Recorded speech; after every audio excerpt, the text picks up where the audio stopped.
Estás a escoitar un falangullo. Isto é un podcast en galego. Se queres descubrir máis, podgalego.agora.gal. Ei, señoras e señores, amantes do sacrilexio, crimes e masacres, vistes o máis cruel? Que mal de ollo xa está aquí.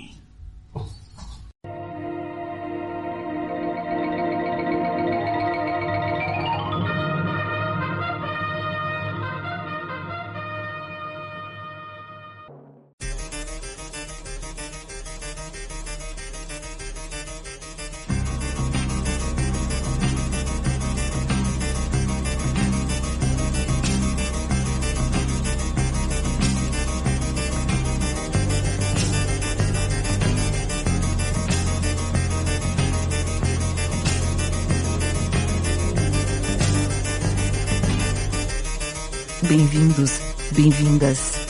Isto é o Mal de Olho.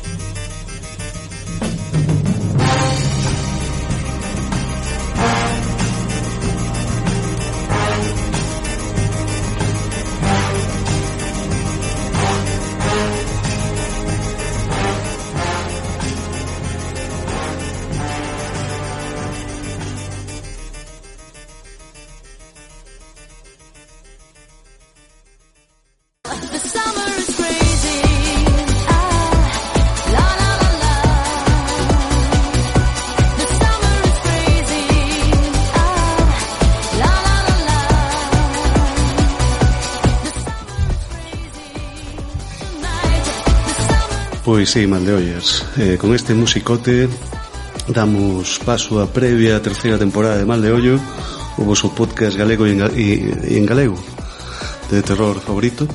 Eu son Pineda, estou como sempre con Churi e con Miguel. Moi boas, que tal? Ei, que tal de volta aquí? Vamos. Bueno, pues nada, este era o especial de verán que prometíamos. Está caendo unha treboada fora. Se escoltades algún trebón ou así, non é Catherine Gebe co súa máquina.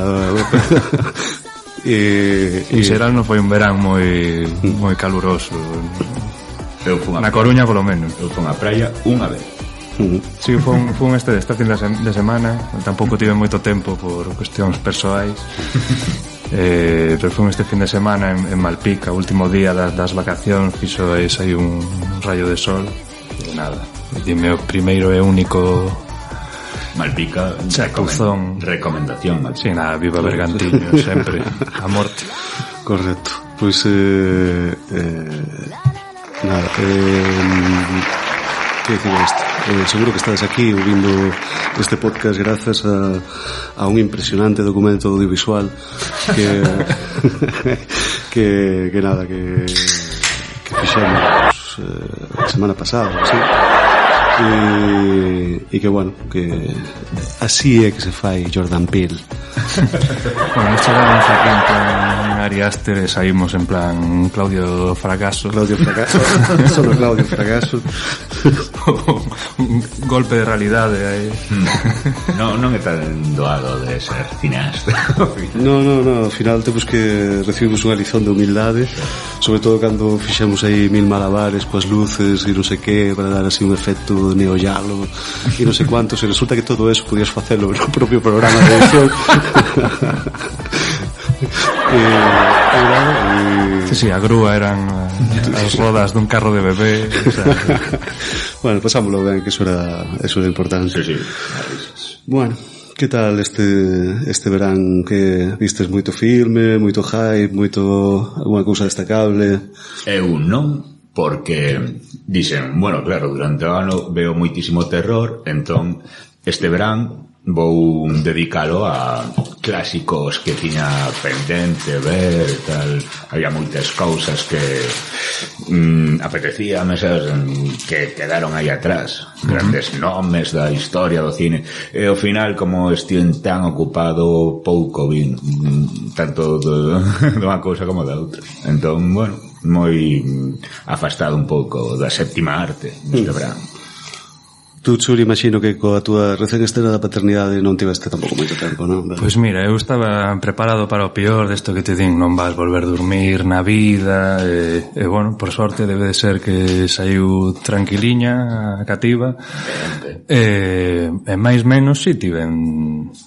Que decir, igual ves un filme, tes que facer un par de pausas e tal, pero bueno, ao final vin así un variadillo tamén, non? Ademais de ver cine de terror, pues tiven, bueno, pues ver outros xéneros e tal. Recuperei que tiña abandonado o mundo da lectura, que era, bueno, outra das miñas pasións é a literatura de ciencia ficción, e estiven aí un pouco retomando así vellos hábitos, tamén a ritmos así, moita pausa, moito tal, pero bueno, ao final sí que puden ver certa cantidad de cousas e ler así uns cantos libros e tal, o sea que non teño ningunha queixa. Guai. Moi ben. Eu non, eu me dediquei a estou cando puiden e, bueno, este 2021 non é o ano do terror. Outra vez. Até non sei se non sería mellor o ano pasado, sabes? E de momento na lista Pineda 2021 non hai ninguén, así que a ver se Sitges mellora un pouco. Bueno, decías que Sitges tampouco, que era todo moi posapocalíptico. Sí, es parecía moito documentario, moito este mundo pospandemia ou pandemia. Claro, porque comentáramos que probablemente este ano sí que estaban guardadas todas as producións do ano anterior, que ia ser moi potente e tal. Bueno, polo que vai, polo de agora tampouco é tal. Sí, non sei se preferides mellor que falemos igual de algunha das cousas que vimos este verán no final, no bloco de recomendacións e tal. E deixar así, bueno, pues os nosos comentarios sobre grandes esperados como Old, Candyman ou Malignant, ¿no? Bueno, o programa de hoxe era o Summer Special, así que non llevamos por numerito ni nada desto, pero bueno, é un pouco xa como avanzando a terceira temporada e bueno, a verdade é que se non tiñamos así moita idea do que facer, fixemos así unha especie de programa trapalleiro con 3 filmes random. Sí, así un pouco para coller o ritmo outra vez. Random, bueno, non, sí, claro, no, clásicos e tal, pero bueno, se escapan un pouco tamén ao que facemos habitualmente, non? Claro. Porque non acostumamos a falar de, bueno, os grandes do xénero, non? A pesar de que, bueno, por aquí pasaron filmes bastante bons. Entón falaremos fundamentalmente de 3 filmes. O primeiro é Texas Chainsaw Massacre, ¿vale? Clasiquísimo. Bueno, comentamos aquí tangencialmente 1000 veces e nada. O segundo Piraña, de Joe Dante. Bueno, filme exploitation de serie B, bastante simpático. Bueno, xa comentaremos aquí un pouco máis polo detalle, ¿no? E acabaremos por outro clasicazo, Friday the 13th, de Sean S. Cunningham, que bueno, que vamos falar deste, todo o mundo veo, ¿no? O sea que tampouco non vamos dicir nada que, bueno, non sei se vamos descubrir grandes cousas, porque todo está máis ou menos escrito e dito, ¿no? En plan, neste caso, pero bueno, é algo que bueno, que queremos comentar así un pouco para pillar un pouco a dinámica, ¿no? Do programa. Claro. Entón, se vos parece, podemos dar como non temos sección do dilo hoxe, deixamos aí o vídeo a ver se pillaba en directo e tal, pero nada. Pois nada, pois vamos entón. A ver se para o seguinte nos conta como lle foi no verán. Sí, bueno, coinciden con ela todo isto. E nada, sí, no 25 de xullo. Que tal a experiencia, como di? Bueno, foi extraño, ¿no? Porque como nos desvirtualizamos, ¿no? Pero ben, de feito reiterei aí o convite a vir e tal, ¿no? Que era unha cousa que faláramos para finais da temporada pasada, pero que finalmente non puido ser, ¿no? E el, bueno, parece que mostrou bastante disposición, así que cando queira, pues xa sabe. Mola. E nada, bueno, pues se vos parece damos paso a pausa musical e continuamos con este Summer Special.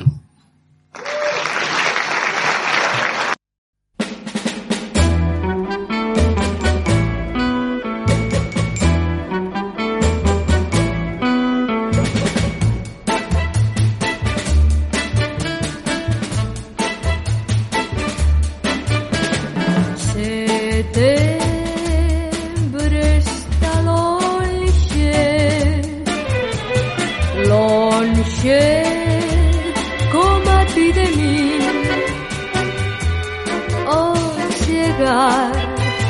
Cando ca chuvia comece, deixa que pense que tamén ti has de vir, pois a néboa de setembro traime todo o tempo que fuxiu.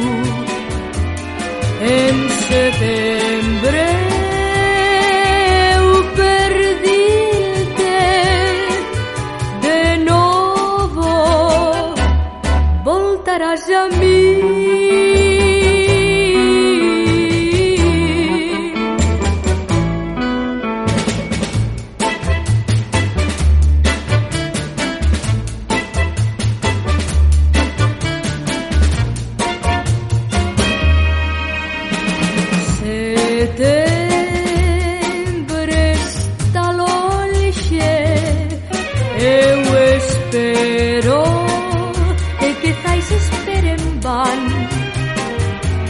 Pro entre néboas nun setembro eu coido que te ida topar.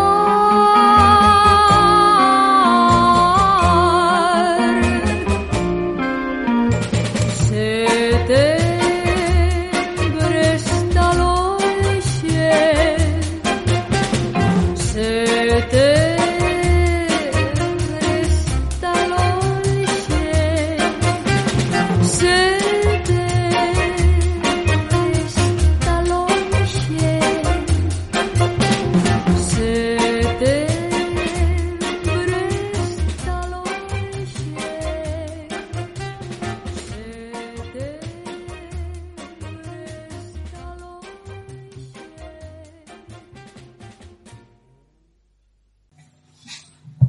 Bon, estamos de volta.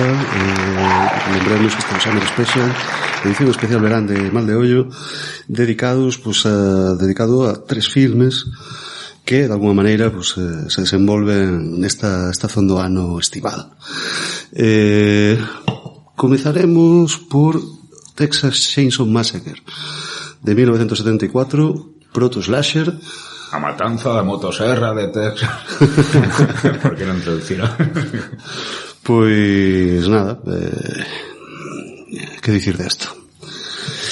Pois digamos que a idea de Texas Chainsaw Massacre foi desenvolvida por Top Hopper, que acabaría sendo o seu realizador, en 1970, cando traballaba de asistente de dirección na Universidade do Texas, en Austin. Digamos que tiña a idea do enredo, no? Tiña certa inspiración no caso real do asesino Ed Gein, este que serviu de inspiración tamén para Psycho e serviu de inspiración tamén para o Silencio dos Anjos. Si, foi un caso como moi soado, o que pasa é que tampouco cargouse a moitísima peña. Bueno, dúas persoas, non? Claro, o que sí que foi moi cruel o tema. Había un filme, non? Sí. O bichedes vos? Sí, pero hai un montón de tempo. Non sei que tiña alguna secuencia un pouco espeluznante, porque claro, o tipo que facía era vestíase, digamos, coa pele, ¿no? De tal, e o tipo, o que sí, matou dúas, pero sí que ia aos cementerios e roba os osos e cousas destas, ¿no? E montábase na casa así como cousas con restos da xente. Digamos que o que facía a familia inteira facía un só. Sí, pero aquí no filme hai mobiliario feito con osos e tal. Sí, pues e osos de verdade en algún caso. Pues esa historia, ¿no? Que bueno, que o Ed Gein facía este tipo de historias. E tamén estaba inspirado, bueno, pues uns acontecimentos recentes de Estados Unidos. Estados Unidos estaba a piques de sair do Vietnam despois dunha guerra que non foi entendida, unha guerra imperialista de merda, pola propia población norteamericana, e sacudida polo escándalo de Watergate e movidas, ¿no? Estaba tamén o en declive a contracultura de Estados Unidos, o movimento hippie, todo este... Que os protas eran un pouco do que quedaba dos hippies. Sí, de feito, bueno, de algún modo, ¿no? A importancia histórica un pouco deste filme é que, bueno, pon os hippies en declive diante do que sería unha prototípica disfuncional familia norteamericana do sur, ¿no? Os dos Estados Unidos confrontados. Que todo hai que dicir que ás veces ías cos malos e non cos bos. Xa. Vamos a ver como pasan do rapaz que vai en cadeira de rodas. O Frankie era. Sí. Bueno, que tampouco non era especialmente simpático. O sea, ter unha discapacidade non significa que non sexas un imbécil. É que as personaxes do peor. E resulta que o tipo, ademais, era antipático no set de rodaxe, porque era un actor de método, entón non saía do papel en todo o tempo e se comportaba como estúpido que aparece na tal, que feito, non sei se foi o propio Gunnar Hansen o que facía de cara de coiro, que se levaba fatal con él, porque pensaba que era idiota. Depois entendeu que se estaba preparando para o papel e foron amigos toda a vida e tal, ¿no? Pero vamos, o tipo mantiña aí, no, son idiota. Isto como Christian Bale, que entre toma e toma do Cabaleiro Oscuro non saía da personaxe, seguía falando así. Son Batman. Pois sí, bueno, esta era a inspiración. A idea de armar o caracoiro, neste caso o Leatherface, cunha motoserra, foi porque, bueno, Top Hopper unha vez estaba nuns grandes almacéns que estaban lotados, estaban petados de xente, e entón pensou cal sería a maneira máis rápida de fuxir dali. E a idea dunha serra eléctrica. Cantos podo reventar antes de que me collan? E nada, e dixo, bueno, pues unha motosserra vai ser o... Sprint con motosserra. Sí. Bueno, o guión é tanto de Hopper como de King Henkel, vale? Que máis? Así datos básicos antes de entrar un pouco en detalle. A rodaxe foi un inferno. Sí, bueno, rodaron baixo temperaturas extremadamente altas en Texas, que non debe ser un estado no que corra moito a brisa. Non, bueno, durante a peli tes a sensación esa de calor, de como se sente o cheiro tamén, é unha peli así como moi crúa, moi directa. Realmente, sí, bueno, un pouco sofocante, ¿no? Sí, moi sofocante. Bueno, contaban con un orzamento inicial de $80,000, pero bueno, comezaron, como non tiñan moita experiencia, tiráronse un pouco da moto, ¿no? E ao final acabou sendo 140,000, o sea, casi doble en orzamento. Na billeteira fixo 30,9 millóns, o sea, bastante. O problema é que o lucro do filme foi falseado por un testaferro de Luis Eperaino, alias o Carniceiro, mafia. Sí, a mafia, basicamente.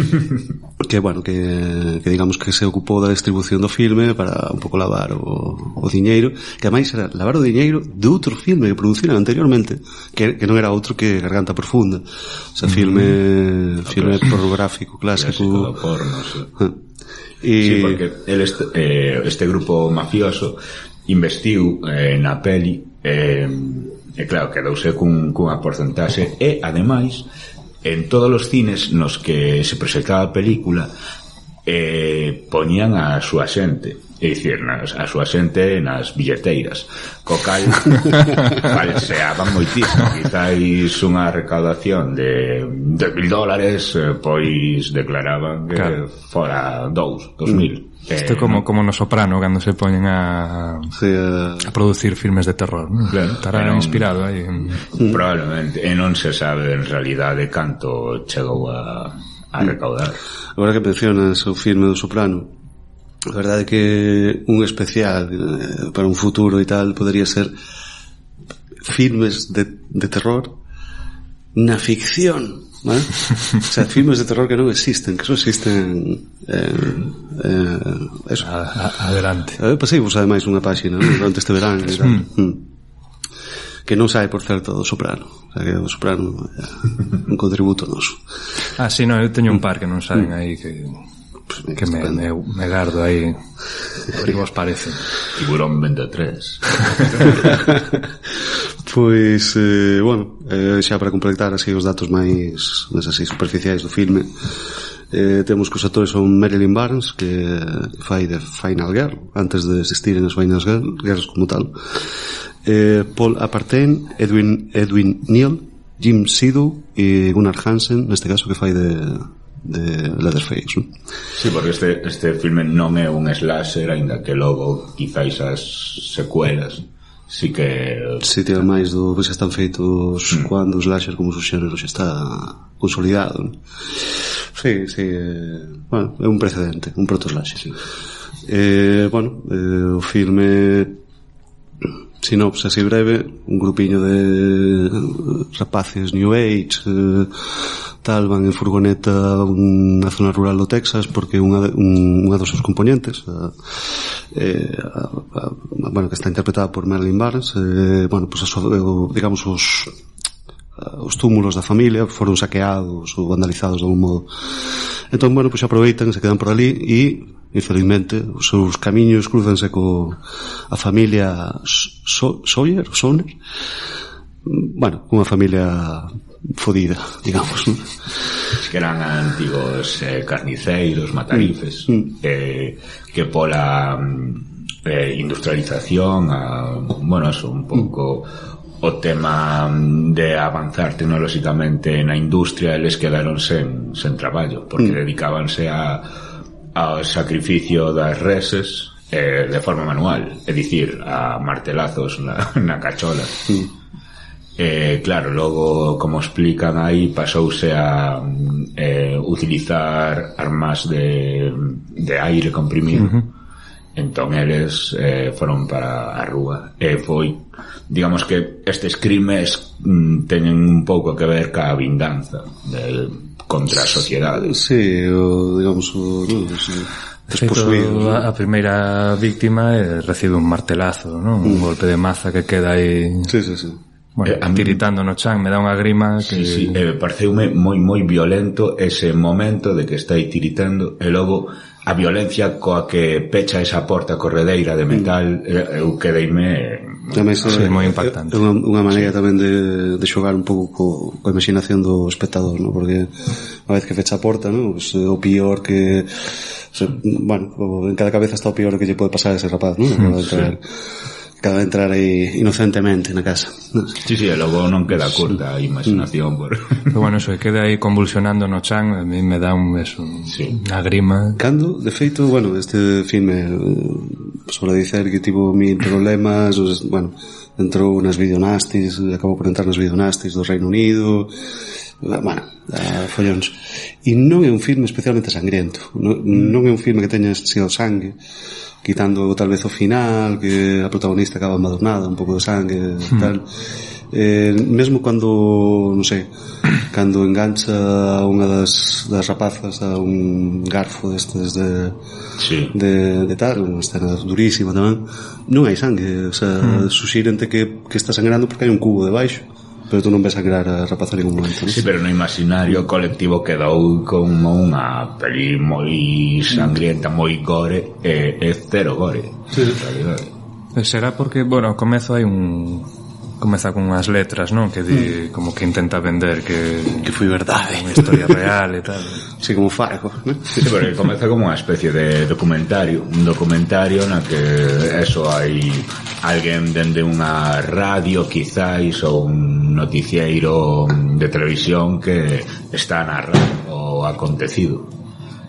Entón, claro, sí que xa esas cousas como de realismo que intentan infundirlle xa ten un algo especial, con unhas imaxes moi tétricas, con unhas cousas aí que ponte un pouco os pelos de punta. Sí. De feito, bueno, non sei se esos cadáveres que aparecen aí son super reais, os do inicio. Non son reais. O da estatua.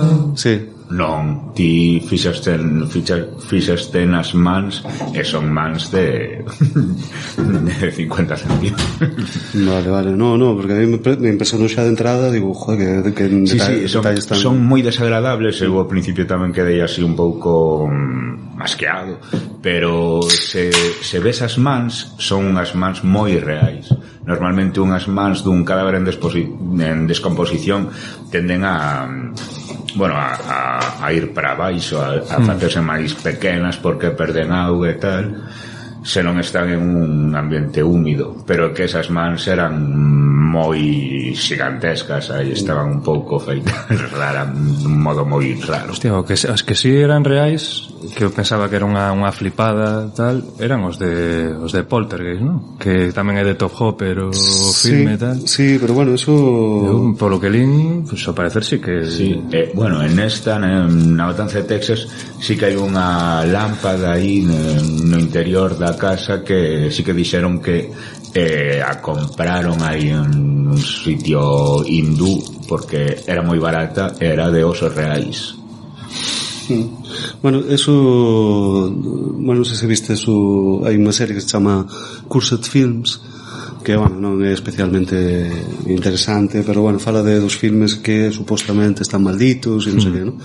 E entón decíase que o de a maldición, ¿no?, de Poltergeist era por ter empregado esqueletos reais, pero que esqueletos reais, o que dicía, o de efectos especiais, que esqueletos reais levanse empregando no cinema sempre. A House of Haunted Hill, por exemplo, o esqueleto que sae, que é unha marioneta, é un esqueleto real. Un esqueleto real, o único que, bueno, movido con fíos e non sei que, ¿no? Que o tema é que incluso na antigüidade, no cinema máis clásico, así, non pagaban un tipo de efectos especiais para fabricarte un esqueleto de mentira. O sea, era moito máis barato coller, ir a un sitio específico que te vendían, pues eso, restos orgánicos e comprarlos. Sí, bueno, a xente que estudia medicina tamén supónse que vai aos cementerios a pedir osos. Sí. Claro. Bueno, sí, para ciencia, claro, no para rodar unha peli. Pero como podese conseguir para unha cousa, eu creo que tampouco é raro que se consiga para outra. Sí, bueno, en calquer caso, eso, non sei, estaba como bastante convencido de que os cadáveres do inicio podían ser ata reais. Me parecía así un pouco de hostia, ¿no? Claro, eso creo, xa te digo, estou convencido que non, pero por ese detalle, polo tamaño das mans dun dos cadáveres. Bueno, tamén o tipo de producción que dedicábase a ir polo contorno a recollendo osos de animais mortos que andaban por aí. Claro, todo eso o metía no set dentro, no interior, e con esas temperaturas que tiñan que estar encerrados, sobre todo na escena da comida, ¿no?, da cea esta, que estaban aí claro, era de día, pero tiñan que ter as fiestras pechadas e tal para hacer que fose de noite. Entón concentrouse aí un olor de 20 personas do equipo cos cadáveres de bichos e non sei que, a sangue que tamén creo que era sangue que utilizaban de cabra ou algo así para non utilizar cousas artificiais. Había un cheiriño aí, o actor de método aí a tope, ¿no? Bueno, claro. de feito o cara de coiro tivo que flipar porque non. Sí, no, o cara de coiro ademais había a historia de que o Thor, ¿no?, non podía mudar de roupa ou non sei que. E claro, estaban rodando igual a 50 grados. E entón ninguén se quería sentar xunto a él porque claro, debía emanar aí. E tamén o tema do avó que vai disfrazado de cadáver directamente porque ten un aspecto terrible, aí medio amarelo e con... Sí, dá moita grima. Pois claro, eles non tiñan pasta para máis días de maquillaxe nese nivel, entón dixeron, non, todo o que sai aquí ten que ser nun mesmo día de rodaxe. Entón rodaron 16 horas seguidas nesa cea, nese ambiente, e o rapaz, porque era un rapaz, o avó, que ainda sigue vivo, polo que sei, estivo a pasar fatal, claro, con ese maquillaxe tan potente que levaba en riba. Parte aí paradiño, porque non... Sí. Non fai nada. Pois sí, rodaxe do inferno, porque ademais, bueno, hubo 50.000 incidentes entre o Pepo Set, co director. Os actores cobraron nada. Nada, cobraron unha merda. O Gunnar Hansen queimouse unha perna cando rodaron a última cena, que era cando el se corta, el mesmo se fai unha ferida na perna, pois tiña unha placa de metal, bueno, as ideas, ¿no? E claro, co roce da motosserra, pois eso quentouse un montón e lle queimou a perna, ¿no? Bueno, etcétera. De feito, hai un anecdota que non sei se será certa ou non, pero que dixeron que, bueno, cando acabas unha produción, pois hai unha festa, non? Pero, bueno, todos os que participamos aquí, pois vamos de carallada xuntos, tal, ¿no? O terceiro tempo dos filmes, que ademais, bueno, pues neste caso hubo 3. Hubo unha exclusiva dos actores, unha exclusiva dos técnicos e unha exclusiva de Top Hopper. El só bebendo cubatas ali, porque ninguén quería saber nada de él. E de feito, bueno, que fai de autoestopista ou que fai de tal, di que se o ve hoxendía o mata. Bueno, hoxendía non, que está morto, ¿no? Pero vamos, que non quedaron nada contentos. Bueno, sí, que todos cagándose nos demais. O tipo dixo que pasou uno peor que no Vietnam, porque estivo no Vietnam. sí, carretando feridos. Imagínate, para que diga que pasou no peor que no Vietnam. Eso como eso de Modern Family, o capítulo este que sae o Jake, eso foi o meu Vietnam, ¿no? E eu estive no Vietnam. Pois nada, bueno, isto sería un pouco Texas Chainsaw Massacre, filme importantísimo na historia do xénero de terror e na historia do cinema en xeral. De feito, bueno, pues,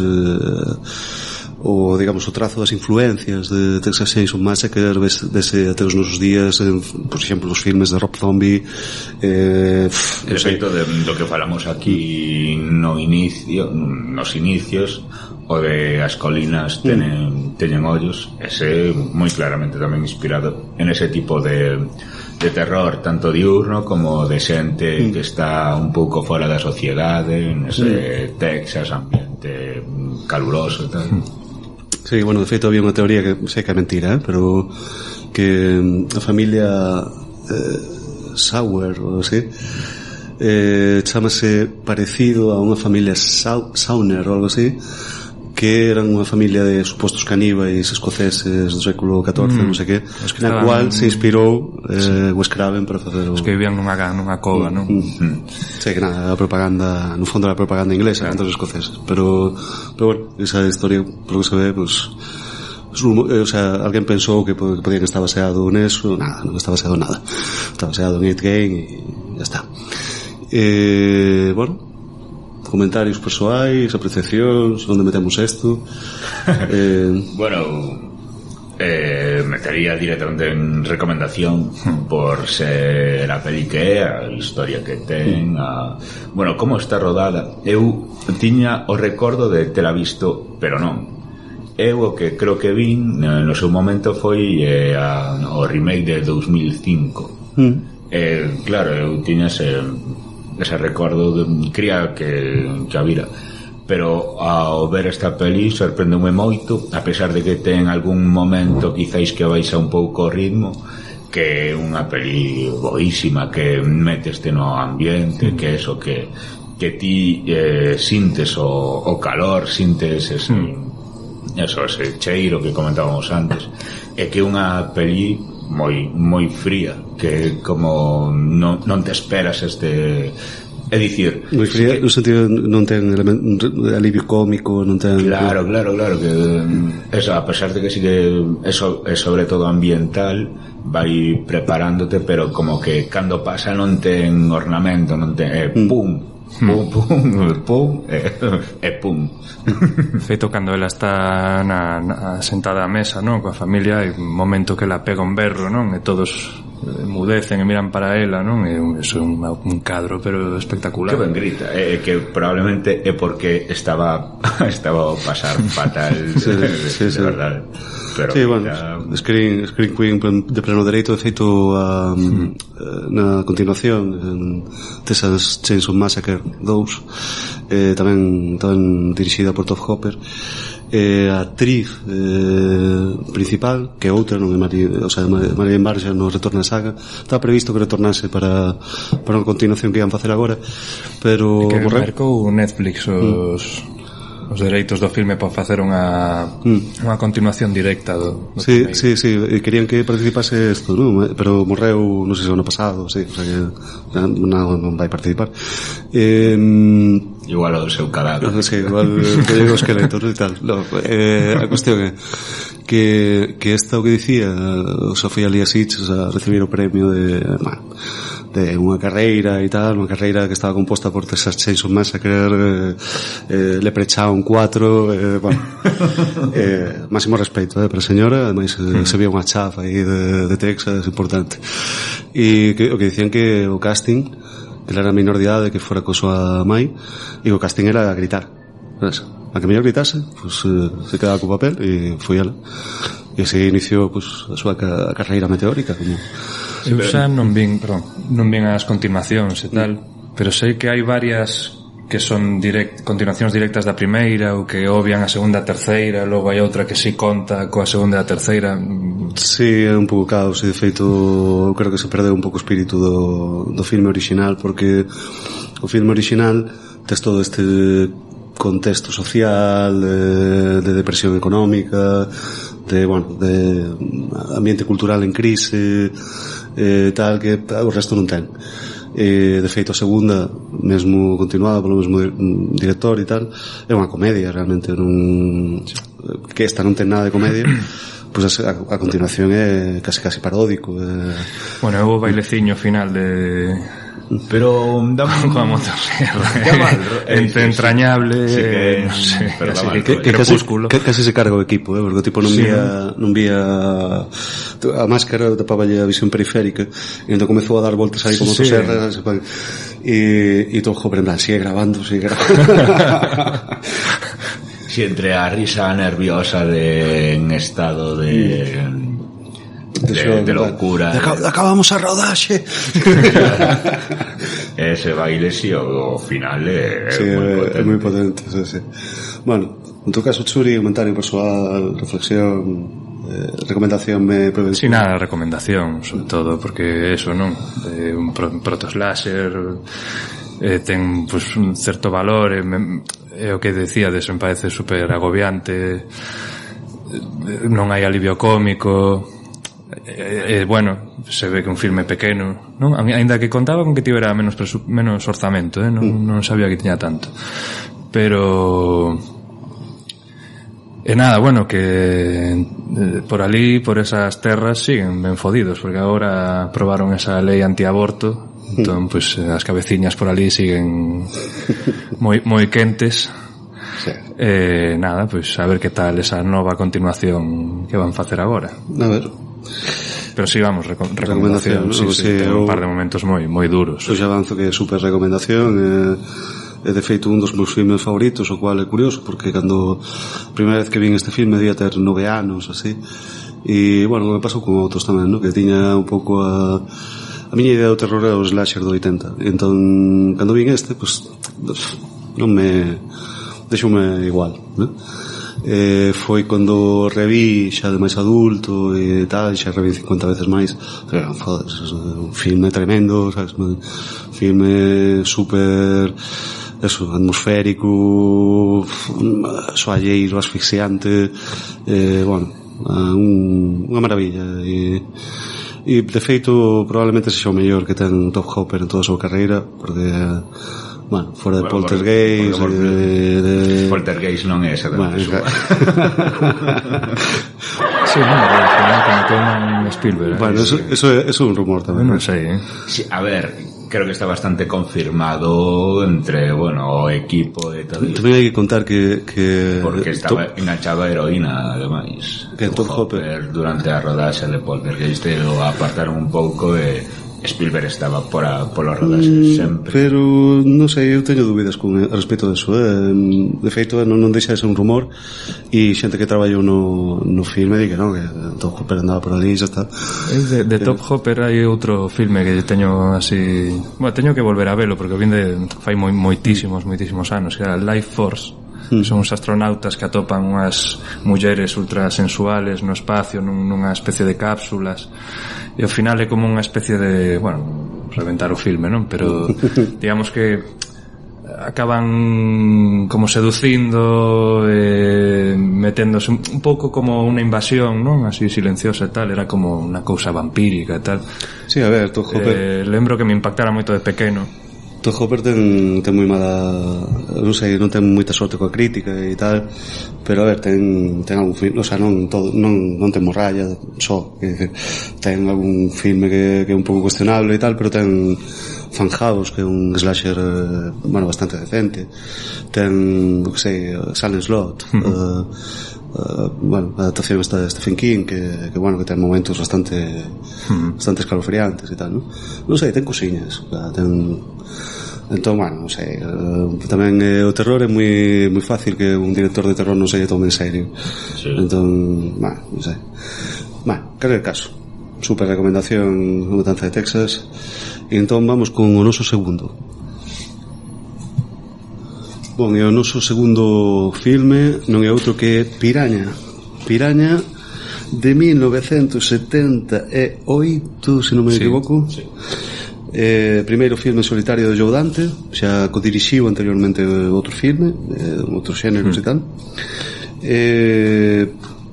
Está envolvido na produción, non é o produtor principal, pero está envolvido na produción Roger Corman, e a intención desto era sacar cartos do éxito de Tiburón, ¿no? Universal, de feito, non lle pareceu demasiado ben e pensaba demandar a Piraña, porque, bueno, eran moi parecidos, ¿no?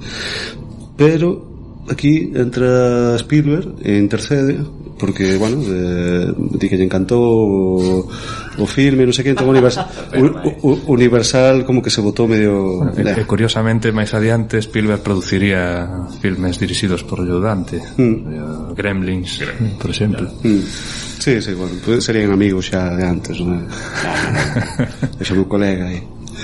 Bueno, pues foi rodado en 30 días con un orzamento de $660,000. Moito, me parece. Moito. Home, ten stop motion, ten... Sí, os bichos as escaparcidas. Aí flipei, porque de eso non lembraba nada. Das criaturiñas que están aí no laboratorio. E logo vin que estaban nos efectos especiais o Phil Tippett, que... Bueno, Sitges leva de Mad God, foi supervisor de efectos en Parque Xurásico... Emil, non? Así maestro do stop motion e tal. Robotín tamén está por aí polo medio. Bueno, tendo en conta que costou eso, na billeteira sacou 16 millóns. Que non está mal. Moito me parece. E bueno, entre o elenco principal está composto por Bradford Dillman e Heather Menzies, bueno, recentemente fallecidos, ¿tá? Temos pena, pero non, a verdade é que non os coñecía. Está Keenan Wynn, Belinda Balaski, e hai 3 actores que máis ou menos son bastante relevantes, sobre todo dentro da historia do cinema de serie B, ou de terror, ou de exploración. Kevin McCarthy, que a que seguro lembran por The Invasion of the Body Snatchers, a original, a invasión dos ultracorpos, el protagonista e tal, ¿no? Barbara Steele, a quien tal vez lembren de La máscara del demonio de Mario Bava y de, bueno, de 50 filmes de Hammer, o sea, de Marius.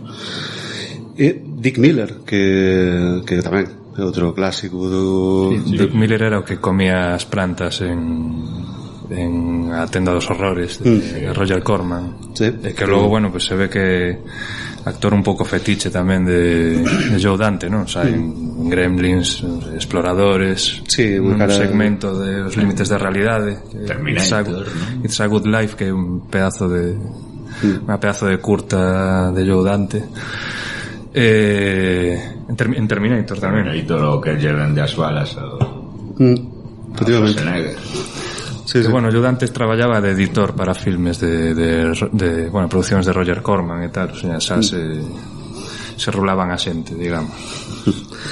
Pois, bueno, isto é o que teño de datos máis ou menos da produción, non sei se tedes vos máis elementos a explicar do filme. Bueno, así podemos falar un pouco de que, bueno, ten unha continuación que porque eu lembro de pequeno que Piraña me impresionara un pouquiño, non a lembraba tan igual infantil como agora nesta revisión, pero que xa no momento a continuación a de Piraña 2 Os vampiros do mar, que eso é unha cousa, non sei se vichedes, pero a ópera prima de James Cameron, ademais, que é un filme que intentou borrar da súa filmografía o tipo. Logo fixo algunha que outra peli así con algo máis de orzamento, creo, non? James Cameron. Sí, algo máis fixo, sí.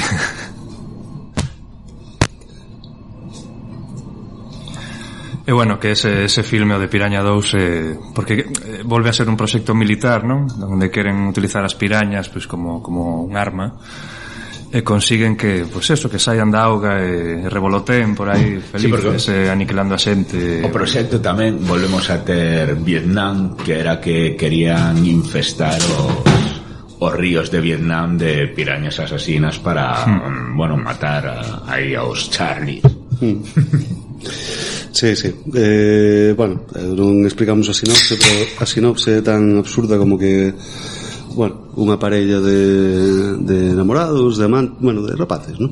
Entran nunhas instalacións militares que teñen uns sinais enormes de prohibido o paso e deciden bañarse nunhas piscinas que hai por ali. Pero piscinas que non, claro, non invitan, non son apetecibles porque son as piscinas industriais aí con metais por aí. Sí, que diste, nestas piscinas hai algún químico, claro, solto, non? Ou que lle di él, non? Pero non, igual isto é un rollo de residuos fecais, pero damos un baño e quedamos moi relaxadiños para ir pa tenda, non? E tal, bueno, evidentemente é un erro, non? Que pagarán coa vida e, bueno, pues envían como unha detective ou así. ¿Por qué? Bueno, de feito, el non está moi convencido, el atira sí. Pero por que a detective non a policía para investigar o rapaz? Que ela que como dun seguro ou algo así, non sei moi ben. Sí, non queda moi claro eso. A cuestión é que, bueno, pues salía con unha especie de alcohólico local que bueno, que alíase, vamos, que era forzo, digamos, a acompañala para descubrir o paradoiro destes dos rapaces. Non teñades especial cariño polos rapaces. Resulta que bueno, que para investigar o asunto hacían a piscina, entendendo que poden estar dentro porque aí teñen os saberes fora da piscina, co cual digamos que derraman o verquen o contido da piscina nun río. E esa piscina contiña pirañas. Bueno, o filme chamase Pirañas, sabes? Pero non calquer piraña. Pero máis é a seguinte imprudencia, non? Primeiro meterse aí e logo, vamos vaciar isto. Sí, onde vai? Para o río, pois se leva pues químicos ou pirañas. E como xa sabedes, estamos en plena temporada de verán e o alcalde quere inaugurar un parque acuático, non sei que mierdas aí na vila, e un campamento de verán, e ninguén quere abandonar a súa actividade económica por la ameaza de unhas pirañas, non? Isto que nos parecía absurdo hai un par de anos, non? Tendo en conta a evolución do COVID non é tan descabellado. É que totalmente. Bueno, aí está o Dick Miller, non? Que un pouco, bueno, é o alcalde que non quere dar marcha atrás, non? É un pouco como o alcalde de Amity en Tiburón, non? Que non quere prohibir o baño, claro, porque hai plena temporada de verán, vai inaugurar un parque de atraccións, hai moitísima xente, claro, el recibe unha chamada, mira que hai pirañas asasinas no río, en plan, que dices, non vou sacar aquí agora toda a xente, pero logo esta filla do coprotagonista deses campamentos, non? Que ten aí un arco moi interesante porque ela non quere bañarse, pero logo en pleno acto valeroso pues, entra supera sus medos, No, pues bueno, esta é un pouco a sinopse do filme. Bueno, e logo a investigadora e o borracho local secuestran ao doutor que estaba a facer investigacións, que este actor de Body Snatchers que todo moi tolo, que logo encontran a outro colega deste ebrio que lle comeron as pernas as pirañas porque non sei por que non a sacou do río inmediatamente cando comezou a notar as mordeduras. Bueno, era bello, igual.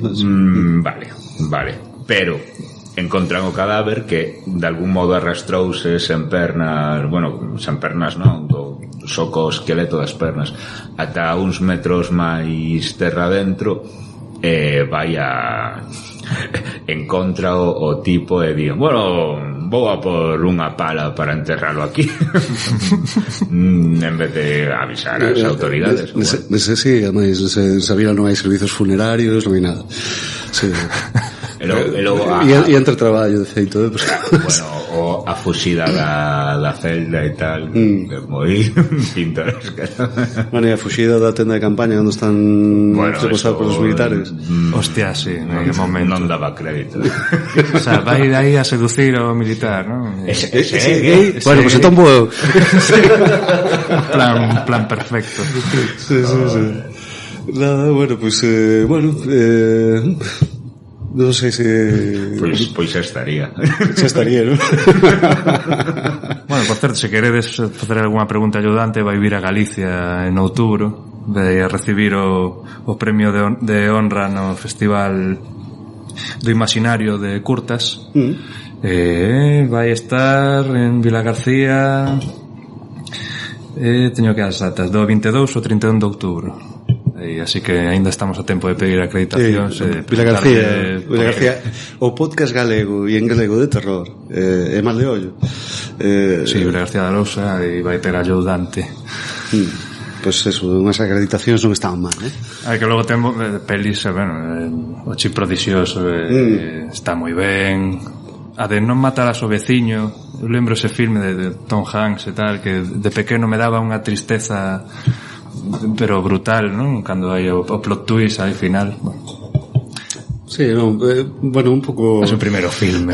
A xente fala moito de Tom Hopper, pero yo tamén ten cada traballada inmunda que flipas, porque, bueno, se calle ben. Eso sí, están todos os documentarios de terror que poidas ver, sabes, facer documentarios. Bueno, fixo de Ouveos, non? De Howling. Xusto despois de Piraña, ademais. Sí, bueno, isso é interesante, está curioso. E logo no 95 hai un refrit tamén producido por Roger Corman, non? Conhecido como Piraña 95, que ese sí que non teño nada. É o que sae Elizabeth Shue, non? Creo que sí. Pois ese non está mal. Quer dicir, eu cando vi no Festival de Sants dixen, que fixeron, non? Que este refrit, non? Que fixeron co original, porque claro, eu tiño unha lembranza original feita, bueno, unha lembranza construída un pouco por un rapaz de 6 anos, claro, que vía aquelo como, bueno, máximo exponente do terror e non sei que, non? Cando volvín ver Piraña dixen, sí, ese cativo de 6 anos, ese cativo de 6 anos non tiña criterio, sabes? Pero por eso os dicía, eu vin de pequeno Piraña, lembro que me daba moita impresión o son que facían as pirañas, non? O tema da sangue e tal. Pero pouco despois vin a Piraña a segunda parte desta James Cameron, foi unha indignación absoluta, o sea, que non sei ver agora, bueno, Piraña 2 ten que ser toda unha experiencia. O remake non se toma demasiado en serio e está cómico, é para rir, é un pouco chuche, non? Sí, non. O sea, non está mal. E logo están as actuais, estas que eu xa non... Pero aí Piraña 3D... Mega Piraña. No, o que vin foi Piraña 3D, entón. Vale, nesa está Elizabeth Shue. Sí. Vale, é certo. Na Piraña 3D, se a continuación, está David Hasselhoff. Joder. O referente de David Hasselhoff. Sí, só fai filmes vos agora, Sí, está a tope. Pero bueno, a primeira de Piraña 3D está dirixida por Alexandre Aja. Sí. Que... Sí, no, que dice, eu disfrutei, ¿no? Unha carreira moi curiosa. Eu disfrutei, pero tamén digo, vina no Festival de Sants. Claro. O sea, que é un filme para ese festival. Festival de chuches. Sí, fundamentalmente para rir e para tal. Bueno, a min o refrit non me pareceu, e sobre todo vendo agora o resultado, o sea, como era realmente Piraña do 78, bueno, tampouco non me pareceu unha cousa tan fea, ¿no? Bueno, non sei, o que vos dicía, eu Piraña tiño unha lembranza moi grata porque só a vira aquela vez cando era pequeno, e vendo agora a verdade que envelleceu bastante mal. Sí, hai cousas que non hai que ver de adulto. Hai que guardar esa lembranza e tal. Por exemplo, os monigotes estes que saían no laboratorio de tal e que non volvemos ter noticia deles durante todo o filme. Bueno, tengo unha explicación. Algún día haberá un spin-off. Tengo unha explicación. Yo Dante quería que eses bichos tivesen máis relevancia e que pero incluso... parecían vos. Quería dar... No, eran chungos. É que el quería transformar o filme como un filme de monstruos gigantes e tal. Entón ese bicho acabaría como medrando e tal, e supondo unha ameaza, ¿no? para tal. O problema é que non tiñan orzamento para facelo. Entón, pois simplemente deixaron esa secuencia ali. O sea, que é super relevante para nada. Hostia, que eu non me lembraba, vendo como, pero esto, o sea, ¿no? Colleume de sorpresa esta. Bueno, comentario persoal, reflexións. Vale. Para min isto é unha peli de desastres naturais de sábado pola tarde, que é o máis cutre do mundo, altamente cutre.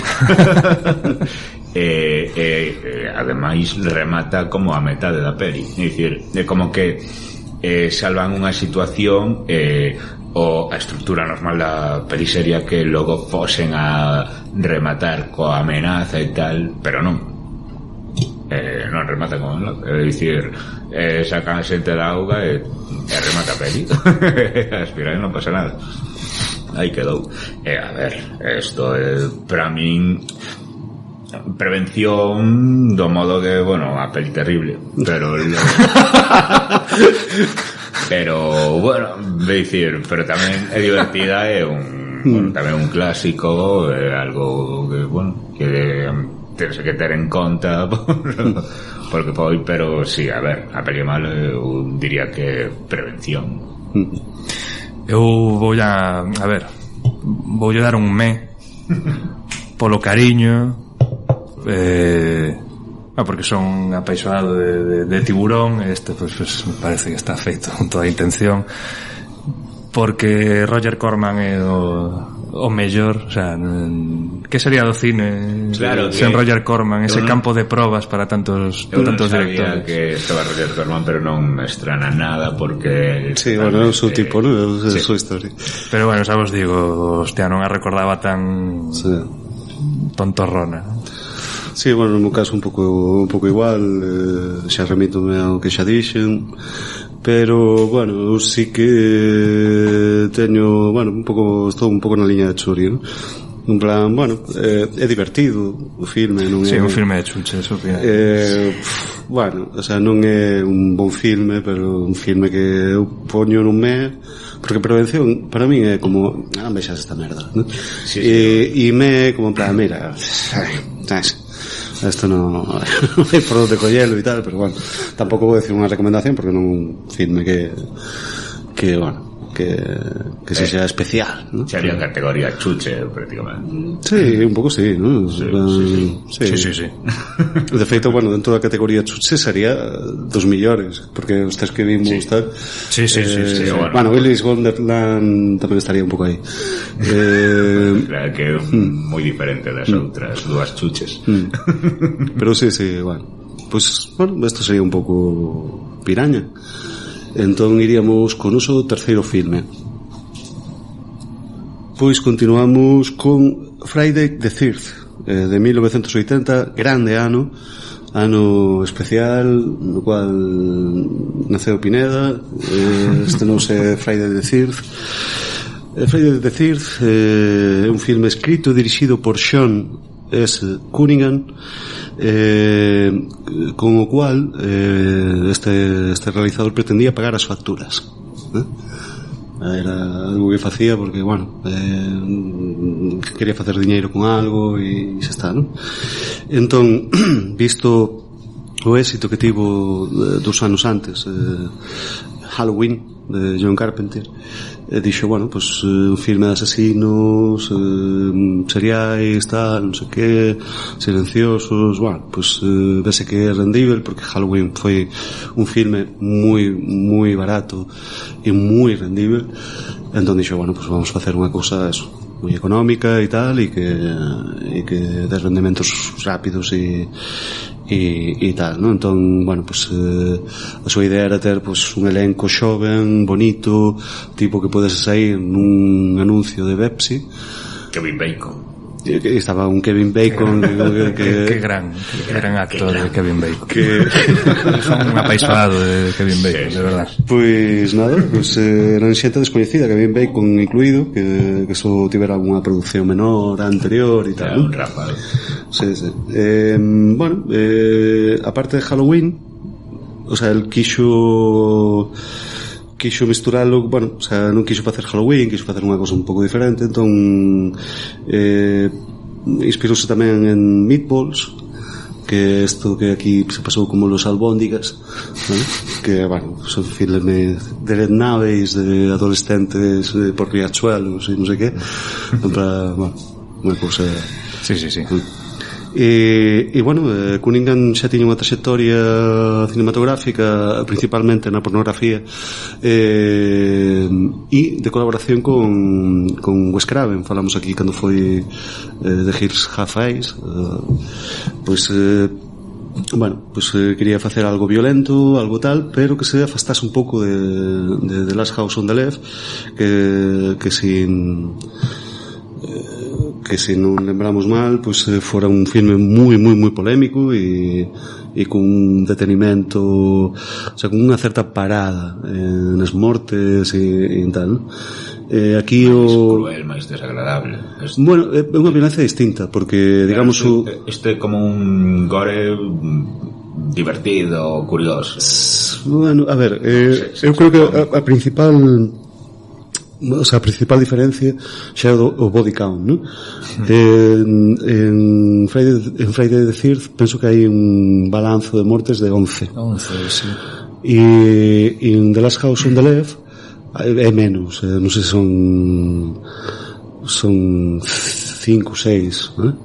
En calquer caso, as mortes en The Last House on the Left son máis descriptivas, son máis pausadas, teñen un componente máis de tortura, de tal, e aquí son mortes moi rápidas, non? Así que aparece o asesino, pues mata a persoa en cuestión. Mortes en hora e media. Sí. Entón a idea de Cunningham era non facer The Last House on the Left, sino facer que fose como unha viaxe nunha montaña rusa, ¿no? Esta era a definición da movida para él, ¿no? Bueno, aquí en efectos especiais está Tom Savini, que é clásico, grandísimo, clásico entre os clásicos, e de feito debeu ser un dos primeiros traballos de Tom Savini, o, bueno, non era o primeiro, porque traballou en Dawn of the Dead, e de feito foi contratado para este por ese traballo. Foi rodado en 28 días, ¿no? E con $550,000 de orzamento, e na billeteira colleu $39,76 millóns, ¿vale? Moi ben. O sea que, bueno, tamén filme super rendível e tal. De feito, hai unha cuestión é que, mira, non apuntei os actores, mal asunto, pero a señora que fai de Pamela Voorhees, unha actriz con, bueno, que tivo certo renome, sobre todo nos anos 50 e tal, ¿no? Xa levaba un longo período sen traballar. Sí que dedicábase a estes programas de mañaneo, de tertulia. María Teresa Campos. Sí, exactamente. Claro, e como se contratan a María Teresa Campos para facer dunha super asasina. Xa, bueno. E houve polémica por eso. Sí, de feito ela, bueno, cando lle chegou o guión pareceulle unha merda e entón, bueno, pues tirou no lixo e non sei que e tal, ¿no? Pero quería comprar un novo carro. Claro, e logo chegaron as facturas. Chegaron as facturas e dixo, bueno, pues nada, pues terei que facer total este filme, non o vai ver ninguén. Non sabía o que eran os GIFs aún. E entón, bueno, pues accedeu a facer o papel de Pamela Borges e nada, e eso. O sea, non se tomou en serio para nada o filme e de feito isto dixo nunha Comic Con, non sei que estaba o guionista presente, ¿no? E entón a xente daballe así cos cotobelos ao guionista, e o guionista, joder, eu fixen o mellor e tal. Era o que é. De feito, o guionista tampouco era un fan do terror e tal, pero bueno, tamén tería que pagar facturas e non sei que. Logo ela, bueno, ao principio renegaba, pero logo comprendeu que foi coñecida. Está encantada. Claro, logo esta actriz coñécena por eso, que foi internacionalmente coñecida por ser a nai de Jason. E de feito, bueno, era moi mal rollo. Varios ela propia e o guionista, non entenderon, digamos, a evolución da saga, porque isto era pensado para ser un filme e non pero que a saga esta sí que é unha cousa rarísima e de todo. Sí, pero a cuestión de que resucitasen Jason, ¿no? O Jason xa estaba morto na primeira, xa non tiña ese carácter sobrenatural que se deu depois, ¿no? De ser unha especie de zombie ou unha especie de morto vivo, ¿no? Un rapaz que morreu acabou con superpoderes, superforza, sí. Pero que hai unha que é como unha especie de parásito que vai pasando dunha vítima a outra, é unha das últimas, Jason Goes to Hell, que é a novena, bueno, esa é unha das peor para min, das que vin, eu creo que a peor. Esa aí a do espacio, que sí, a de Jason X. Pero claro, estamos diante, digamos, da orixen de todo isto, ¿no? E a orixen realmente, si o vemos, ¿no? Só vou facer unha defensa de Freire de decir, porque, bueno, pasou un pouco como, o sea, ao revés que Piraña e un pouco igual que con Texas Chainsaw Massacre, ¿no? Que bueno, vina de pequeno, disfrutei, ¿no? Se pareceu un filme entretido e tal, pero entendía que non era boa, ¿no? Entendía, este non é un grande filme, pero é que agora revendo para este programa e tal, non teño claro que non sea boa, non está mal. Si te pous a pensar no que a xente sabía da saga de Freire de decir que era nada porque non existía, o filme está moi ben. O filme ten un plot twist bo, bueno, sí. E o susto final, eso creo que quedou na memoria de todos, sí. A primeira vez. Sí, non, a miña historia mola. Que eso ademais é un engadido de Tom Savini, que eso non estaba no guión, e que foi en plan que Tom Savini veu Carrie e entón dixolle o Sean Cunningham hostia, Carrie, esta que te cagas, non sei que, ¿no? E ademais ten justo este final, debíamos facer, ¿no? Unha cousa así parecida. Entón rodaron eso, o sea, o guión acaba con a Final Girl na canoa no lago e acabou, ¿no? O sea, chegando a policía, ¿no? Final feliz, ¿no? Pero foi Tom Savini que insistiu, está moi ben, ¿sabes? Para que metesen esa tal, e eu creo que esa introducción xa abriu a saga. Aparte, ela leva esa introducción e os 30 e pico millóns de... Claro, leva o susto, experta no hospital. Non sei se buscan o cadáver do rapaz, non di, bueno, e o rapaz e tal, e todo así, non hai ningún rapaz, non hai ningún rapaz, e era en plan, o rapaz sigue ali, ¿no? Friday the 13th o seguinte, sabes, xa está. E, bueno, que dicir desto? Bueno, perdón, ahora que decías o de Carrie, hai unha das continuacións que se enfrenta a unha rapaza que ten tamén poderes mentais, se move cosas moi na onda de Carrie. Sí, é a sétima ou si. Logo non sei en cal se converte nun cativo outra vez Jason, e na seguinte volve a ser nada ten Cristo, sentido. Eu comecei houve unha sexta-feira 13 e relativamente pouco, entón así como, bueno, armeime de tal e dixen a ver se fago a saga e tal. Bueno, por problemas de acceso aos filmes, digamos, puiden ver as tres primeiras. E a ver, a segunda non está mal, a segunda que cando introducen a Jason Sabin fai non moito isto está ben, é dicir, é unha máis de slasher e tal, pero é moi, bueno, sí. E todas rematan xa co susto final sí, todas, bueno, o sea, a maior parte delas sí, aparece outra vez, bueno, teóricamente o sea, a cuarta non teño memoria, a cuarta é a que me falta por ver para seguir a saga. A cuarta de Manhattan. No.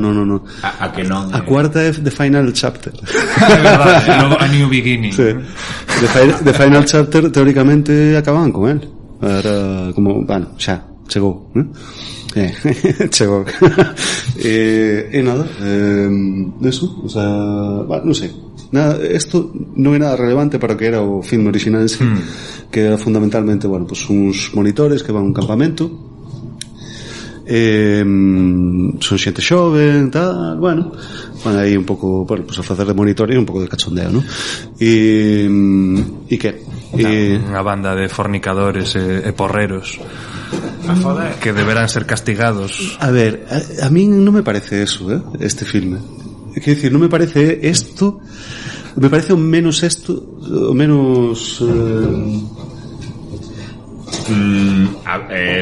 eu creo que aquí quizáis un pouco tamén inicia o tema de despois de poder Morty.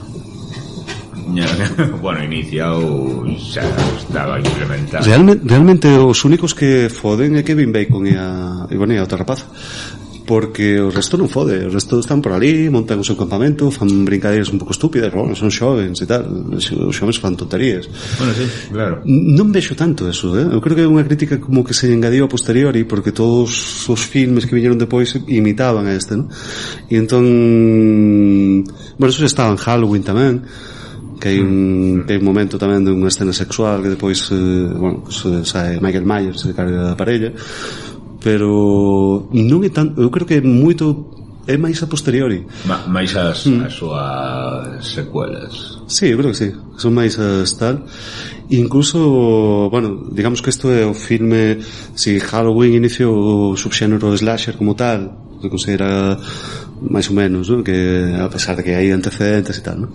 Este é como grande slasher por antonomasia, é un filme slasher con todos os tópicos e tal, pero incluso os tópicos non funcionan ben aquí, porque a Final Girl non é tontorrona nin é tal, e ten unha relación sentimental con un dos tipos de, o sea, non é virxen, non é, non me parece que sexa, creo que se fixo unha caricatura deste filme. É que a mí o que me parece quizáis un pouco estrano é que chegase a tantísima popularidade, tantísimo ao imaginario colectivo, porque é unha peli, sendo eso que dicíamos, entretida, que ten boas cousas, é unha película normal, non é máis alá que outras quizáis contemporáneas a ela. Foiseme raro, non é, non sei, eu creo que non foi sorte, non debería estar no Olimpo do cine de terror, floran as contradicións, non o digo porque ademais tampouco creo que cinematográficamente esteña mal, eu creo que ten decisións moi correctas, e incluso o guión que está escrito por alguén que confesamente non gustaba do cinema de terror e tal, creo que lle intenta dar unha certa profundidade aos personaxes, que eu creo que do que se sinta falta no slasher, que normalmente os personaxes son carnaza, ¿no? para que chegue o asesino e os mate a todos, ¿no? Pero aquí algúns, outros pasan por aí, ves? Pero, tú crees? Algúns, non sei. A mí me dá penita que maten a Kevin Bacon. Claro, Está moi ben feito como atravesan. Sí, Logo a outra que lle meten unha machada na Bueno, parte na dos cara, hostia, que brutal. parte dos asesinatos, ¿no? Tanto da primeira como da segunda, están baseados nun filme que pasará por Maldeollo, que se chama Bahía di Sangue, de Mario Bava, ¿no? Que bueno, que como un filme sorprendentemente gore, de anos antes e tal, ¿no? E de Mario Bava. Non ten nada que ver co que vimos aquí, é outro rollo. Pero bueno, que directamente copiaron as mortes, ¿no? Sí, eu vin cando estábamos para facer o que trouxeches ti de era Seidone per l'asesino, vira un documental, non sabía desto, non? E tal, sobre todo a escena que están esta parella na cama e tal, na segunda dúas, non? E os trincha se ve a pica saindo por debaixo da cama, de que eso é exactamente igual. Digo, Mario Bava, hostia, Mario Bava Exploitation. Si, todo o que fixeron os norteamericanos xa o fixeron os italianos 10 anos antes. Claro, bueno, vaya forza monumental de Pamela Burgis para facer esas cousas. Sí, xa non polos asasinatos, senón para carretar os cadáveres e colgalos dos sitios máis insospeitados. Suspensión de incredulidade. Bueno, aquí xoga tamén, mira, isto como este filme, bueno, sabedes perfectamente que foi polémico porque bueno, Roger Ebert, sempre me confundo co tal, e máis Jing, non me lembro como se chamaba outro. Bueno, puxeron dos críticos relevantes, ¿no? de cinema, puxeron a caldo o xénero slasher, moito especialmente a Sexta-feira 13, considerando o misóxino, bueno, non sei. Eu creo que é injusto. Eu creo que non non é especialmente misóxino para min tampouco. E ademais do que se fala do tema do castigo ao sexo e tal, ¿no? Que en castigo ao sexo é o antagonista. ¿Sabes? É dicir, os rapaces que aparecen tal son rapaces normais. Sí. Bueno, de spoiler, alguén non viu Freire de Circe? Non, non? Pamela Borges o que castiga porque é unha nazi. Se acabou, é unha tipa conservadora e chunga. E bueno, porque mataron o fillo, non? Mataron o fillo afogou. O fillo afogou mentres os que estaban a vixiar digamos, os monitores do campamento estaban aí, igual non a foder, pero protofodendo, digamos. Si que estaban as súas cousas en vez de vixilar, o sea, pero ela xa o di, que ela traballou co backstory, o sea, digamos a historia que non aparece na tela, ¿no? da súa personaxe, como sendo unha señora conservadora e bueno, de dereitas, ¿no? E entón, facha, sí. E entón a cuestión é, joder, se hai un facha que mata xente que fode, a mensaxe do filme non é contraria a foder, é contraria a... Claro. Entón me parece que a crítica é un pouco estúpida, non sei, é como en plan... E aquí temos tamén o clásico personaxe que en principio está tolo, pero que avisa. Sí. Bueno, eso non comentamos, pero xa casi están Texas Chainsaw Massacre. Sí, o borracho o bebe do aquí pasan cosas. I see things, ¿no? E da esto, sí, ves cousas tú. Sí. Aquí tamén acontece o tipo que se mete no armario, que está aí, que bueno, sí que se ve, está ten algún tipo de retraso ou algo. Pero logo sería moi habitual esa personaxe que no inicio di, vai pasar cousas, non vaiades por aí, rapaces, porque vais nos... Sí, como unha pertenencia da comunidade que os xovens ignoran sempre. Sí. Non sei, a verdade é que saí con unha sensación moi positiva de rever Freire de Decir. Bueno, indo coa idea de que era un filme pior do que realmente era. É curioso que colla a súa forma final na terceira, non? O tema que agora é, sabes, non podes ver a Jason sen a máscara de hockey e tal. Sí. Na terceira, que foi un detalle no que tampouco parecen darlle moita importancia no momento. Na terceira colla a máscara de hockey, pero como xa levas unha hora de filme, Si anteriormente era, bueno, non se lle había cara, o tiña un saco na cabeza, un saco con uns buratos para os ollos. Sí, eso probablemente o colleran de un filme anterior, proto-slasher, que se chama The Town da Dread and Sundown, ou algo así, que é como a vila que ten medo do anoitecer, ou así, ¿no? E que está basado nun caso real, nos asesinatos de Texarkana, e que o asesino pues levaba como unha carapuza con 2 ollos. Aquí Jason na segunda só leva un ollo, o cal foi un problema terrible na produción porque non vía o actor que interpretaba a Jason non vía o que facía ni nada. Si, a Leatherface pasoulle tamén algo parecido, que non encaixaba. Entón eu creo que fixeron unha movida de metemos unha máscara de hockey que así, sabes, así ve ben, ¿no? E aí quedou. Eso está super guai na peli na de Django de Tarantino, cando están os capuchóns aí do Ku Klux Klan a cabalo e se comezan a desorientar, unha escena aí ultra patética, ¿no? E digo, comentan, joder, estas fodidas máscaras e tal, a miña muller estivo a coser toda a noite. Como un pique ridículo que como ides ver con iso, sí. Ademais indo a cabalo, non? Bueno, que máis podo comentar desto?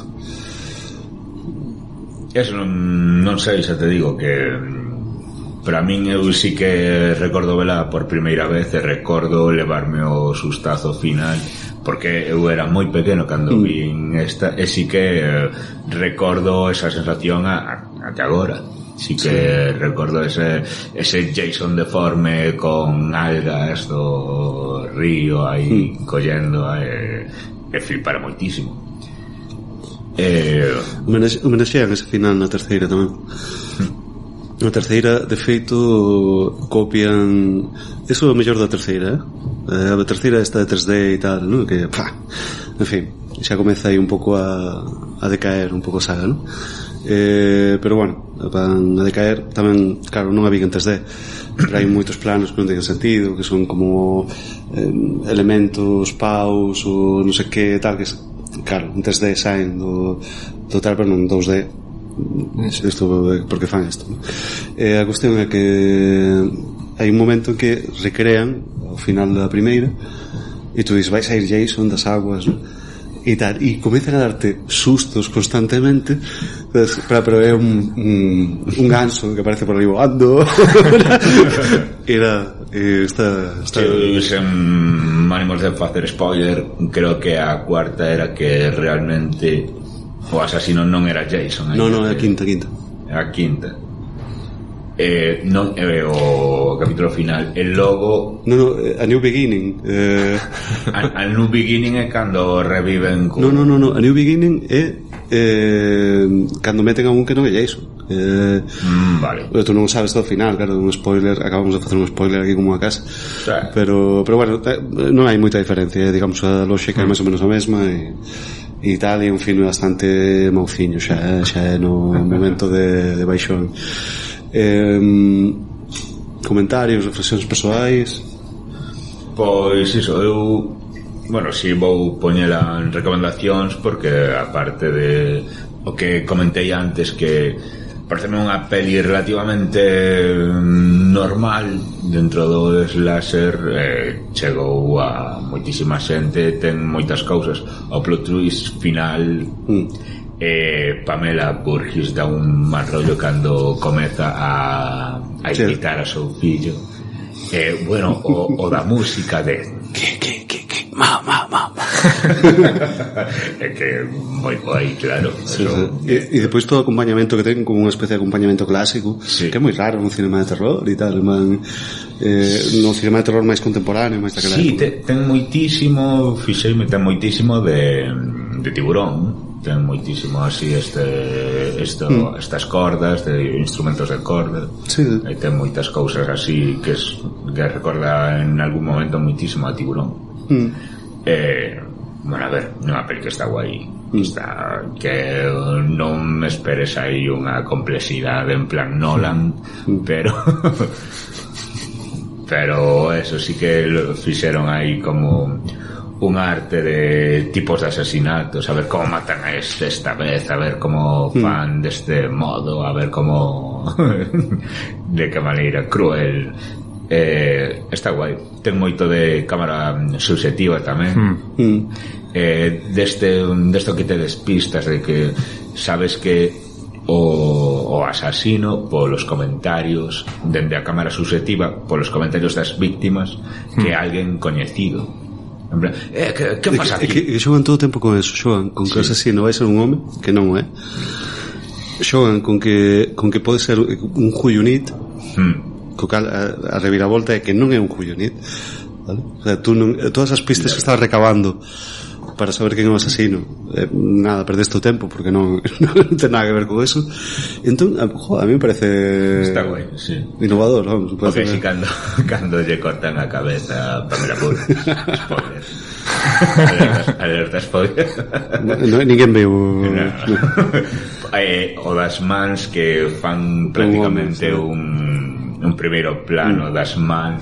Sí, non? Que se ten aí unha cantidade, unha manaza boa con uns pelos aí que non é dunha señora. No, claro. Pero bueno, pode ter que ver ca superforza que ten que ter Pamela Moore. No, ten que ver con que doblou un señor que meteu as mans por debaixo mentre outro soltaba sangue desde... Si, asoplaba, non? Porque non funcionaba a máquina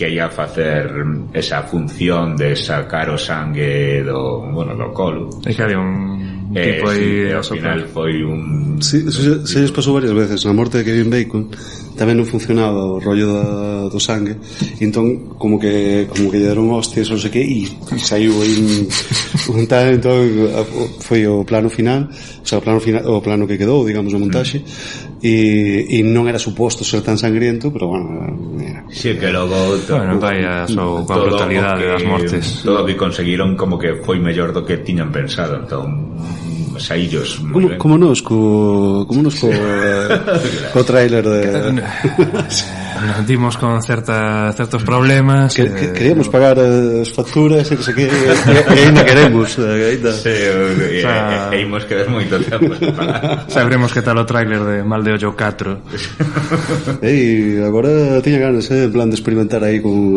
lucecitas e movidas. Poñámonos. Pois comentarios. Eu un pouco estou con vos dous. Para mí é recomendación, o que si logo a saga vamos, toma un rumbo que, bueno, é delirante a tope, non? Sí, hai entregas mellores que outras, pero sí, en xeral. Pero bueno, como filme así solto e tal, está moi ben o que distido da cámara subxectiva, o xiro final está moi ben. Igual o copian un pouquiño en Scream 2, de que seña a nai dun dos da primeira e tal. Bueno, non sei, é probable, lembrou un pouquiño ese ao rollo. final Scream é como unha especie de o sea, de reflexión sobre o xénero e non sei que, non? Sí, ser consciente. De feito, na primeira xa fai spoiler de decir. Sí, a min por eso mólame bastante Scream por me quedei na dúas, xa ao final da dúas bueno, a dúas en xeral non me, a primeira non me apaixou, e a dúas non me... Sí, pero na escena de inicio que dicía Ángel, na escena de inicio de Scream, de Drew Barrymore, sí, preguntar, a ver, quen é o asesino de tal, e de Jason, ¿no? Claro, na primeira non é. Bueno, que dicir, eu estou con Churi, a min Scream non me entusiasmou demasiado, e vin algunha máis, e bueno, sempre o mesmo, como tal. Que vai sair outra agora. Sí, eso. A quinta, non? Hai unha serie a serie penso que independente dos filmes. Si, que o Scream, claro, quizáis é un pouco polo tempo. Eu si que vira antes algún slasher aillado, pero cando si que comecei un pouco a interesarme moito máis polo terror, entre outras cousas a raíz da estrea de Scream. Bueno, eso, para mí no meu caso, xa te digo, como un pouco a idea do terror que tiña cando era pequeno era justamente o slasher. A min, eso, de pequeno sei que me molou, pero eso, pensaba que era sobre todo eso, porque como viña acompañada de críticas tan ruins e tal, era bueno, pues non é un grande filme, pero a mí me divirte e tal, ¿no? E agora visto así de adulto e tal, la verdad que nada, eu defendo moito o filme, para mí é unha recomendación. E de momento do que teño sei revisto é a mellor da saga, e da saga de Friday the 13th, e non sei, e que ten valor, eso, é que para min ten valores que non se destacan, que eu creo que sí que hai unha vontade de facer algo estilísticamente, a pesar de que é un rollo comercial para pagar as facturas e non sei que, sí que hai unha vontade de facer planos máis ou menos bonitos, sí que hai unha vontade de darlle unha certa profundidade aos personaxes. De feito, hai tamén como xogar un pouco con eso, as expectativas do público, ¿no? No sentido de, bueno, pues cando vai chegar Jason se chega unha treboada, ¿no? Como o rollo da falacia esta, se chama falacia patética ou algo así, ¿no? De que o tempo acompaña, Sí, hai outras moitas que cando hai un tempo especial, hai unha que ten un soño recorrente, ¿vale? Que como algo que te prevén a que isto non vai acabar ben, ¿no? Pero que tamén te dá a entender, bueno, pues son xente con soños, con unha historia detrás, con non sei que, ¿no? E non me parece o típico slasher, me parece un slasher, bueno. Sí, eso, a rapaza cociñeira do inicio que pregunta, eso, entra no bar da vila, pregunta onde está no campamento Crystal Lake, e todos os da vila quedan calados. É unha historia e... Sí, claro, o sea, en plan, en plan que alguén di no 50 e non sei que morreron 2 e acabou en chamas o campamento, un ano antes afogaron un rapaz, non sei por que intentan volver a abrir este campamento. Sí, pero ver eso, sen saber xa toda a mitoloxía que construíron depois sobre Jason e toda esta historia, sí, pero faz todo sorpresivo, como algo en plan, que vai pasar aquí, sabes? Claro, con 4 frases xa estabas ti en plan, esto... Bueno, para min, super recomendación, así que vou subir un pouco a nota, eu creo, cando fagamos aí o ranking. E bueno, chegamos un pouco ao final deste repaso de 3 filmes estivais, nesta época xa casi post-estival, porque xa estamos acabando o verán. Bueno, había un filme este verán que teña así un toque moi de praia, non? E moi da época. Eu tentei velo a través de Vía Jack Sparrow, non foi posible, pero vos facemos un bloco de recomendacións mes e non sei que. Se podes facer así sen moito spoiler. Vale, pues meterei a musiquiña en xogo, porque creo que aquí daqui 3 de 2, o sea, 2 de 3 vimos ese filme e creo que coincidimos no diagnóstico. Así que damos paso xa, facemos unha pequena pausa e damos paso xa ao bloco final. Benvidos a Procrastination. Entrevistas. Cultura. Curiosidades. Series. Cultura. Cine. Ciencia. Cultura. Teatro. Procrastinar non ocupa lugar.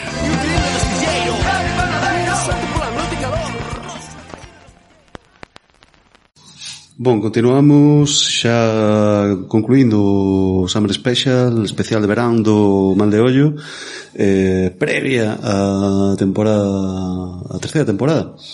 E, bueno, concluímos como sempre co bloco de recomendación prevención. Entón, comezamos por ti, Miguel. Vale. Pois nada, eso, como dicía, pois non vi así moito de terror este verán, pero bueno, sí que poden asistir ao cinema 3 veces, de feito, das 3 pelis que vou falar. A primeira é a de Black Widow, a Viúva Negra do universo Marvel, protagonizada por Scarlett Johansson, Nada, simplemente conta a historia deste personaxe das pelis de Vingadores e todo iso. É unha peli de acción normal, conta a súa historia dende pequena e tal, e logo como probablemente unha irmá que sae, que é a actriz de Midsommar, que vai a continuar Florence Pugh, ¿no? Que vai a continuar co seu legado de Black Widow, porque Scarlett Johansson, que despois da peli tivo unha polémica con Disney porque... Sí, hubo unha denuncia aí, non? Sí, porque non, claro, ela afirmou que ia estrenarse nos cines, e Disney a puxo tamén... Claro, porque a cuestión é que ela recibía aparte da billeteira, recibía... Claro.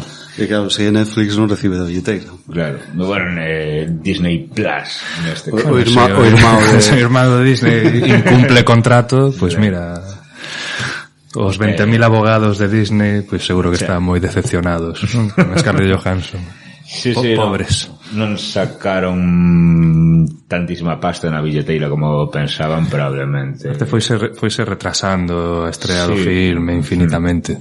Sí, creo que foi un orzamento de 200 millóns nada máis, non é tantísimo para estas cousas, pero recadaron na billeteira 370 e pico, que dicir, non doblaron a cantidade inicial, co cal non é moi esperado. Bueno, tamén estaba así eso, ¿no? O tema do COVID e tal. A peli é unha peli de acción e tal, ten a historia dela que nin é moi boa, nin a peli é moi boa, nin dura 2 horas, algo máis quizás tamén, sobre a metade. A metade é como, por favor, xa, hasta aquí. Non, e que tal o anti Capitán América que non me sai o nome, que, non sei se o pai ou o tío delas, que é así como unha especie de Capitán América, pero soviético. É verdade, sí, o pai. Porque digo, a ver se van facer moita burla aquí. Non, sí, o pai que é o tipo este de Stranger Things, o Poli, que fai como dun Capitán América e que tamén bebeu ou recibiu o Super Soro, e tamén ten super forza. O que pasa que como levan non sei cantos anos na cárcere, é un señor maior gordo, é un pouco, ten un tintes de caricatura, cómico e tal, pero a ver, eso, sen estenderme moito máis, a peli foise demasiado longa, é unha peli de acción que lle sobran moitísimas cousas. Debe ser moi fácil tirarse dun avión e querer ir hacia unha dirección en plan, vou facer isto mentre estou caendo ao vacío, vou meterme por aquí, vou recoller isto, despois cambiar de dirección, ir a pegarlle a despois volver a cambiar de dirección. Con cara de malote. Miguel, tú por que non treinas? Pero... Claro, non o sei, nunca o fixen, pero por esta peli eu creo que debe ser moi fácil facer. Nada, foi unha prevención, por suposto, para min. Pairaba no ambiente. Sí. Desde que dixo sobra a metade, non pintaba ben. Bueno, pues nada, Black Widow, prevención. Pois eu vou falar dun filme que tiña moitísimas ganas dende que vin o primeiro tráiler xa fai, non sei, perto dun ano, non? Que era The Green Knight, dirixida por David Lowery, que ten outra que teño ganas, a Ghost Story, con Casey Affleck, cunha sábana e tal, que todo Dios di que a hostia, non sei. Está bastante ben, filme hipster, pero... Sí, non? A24 a tope, non? Bueno, esta tamén é de A24, por suposto hai hai planos do revés. Plano do revés, nun momento que el toma así como uns champiñóns así un pouco alucinóxenos e tal. Sí. Despois que Noite Verde, Cabaleiro Verde. Cabaleiro Verde. Bueno, é así unha lenda artúrica, non? El é o sobrinho do rei Arturo, digamos que nun momento, bueno, é así como un tipo que está aí por estar, non? Non ten ese poso de cabaleiro que si teñen os outros da mesa redonda e tal.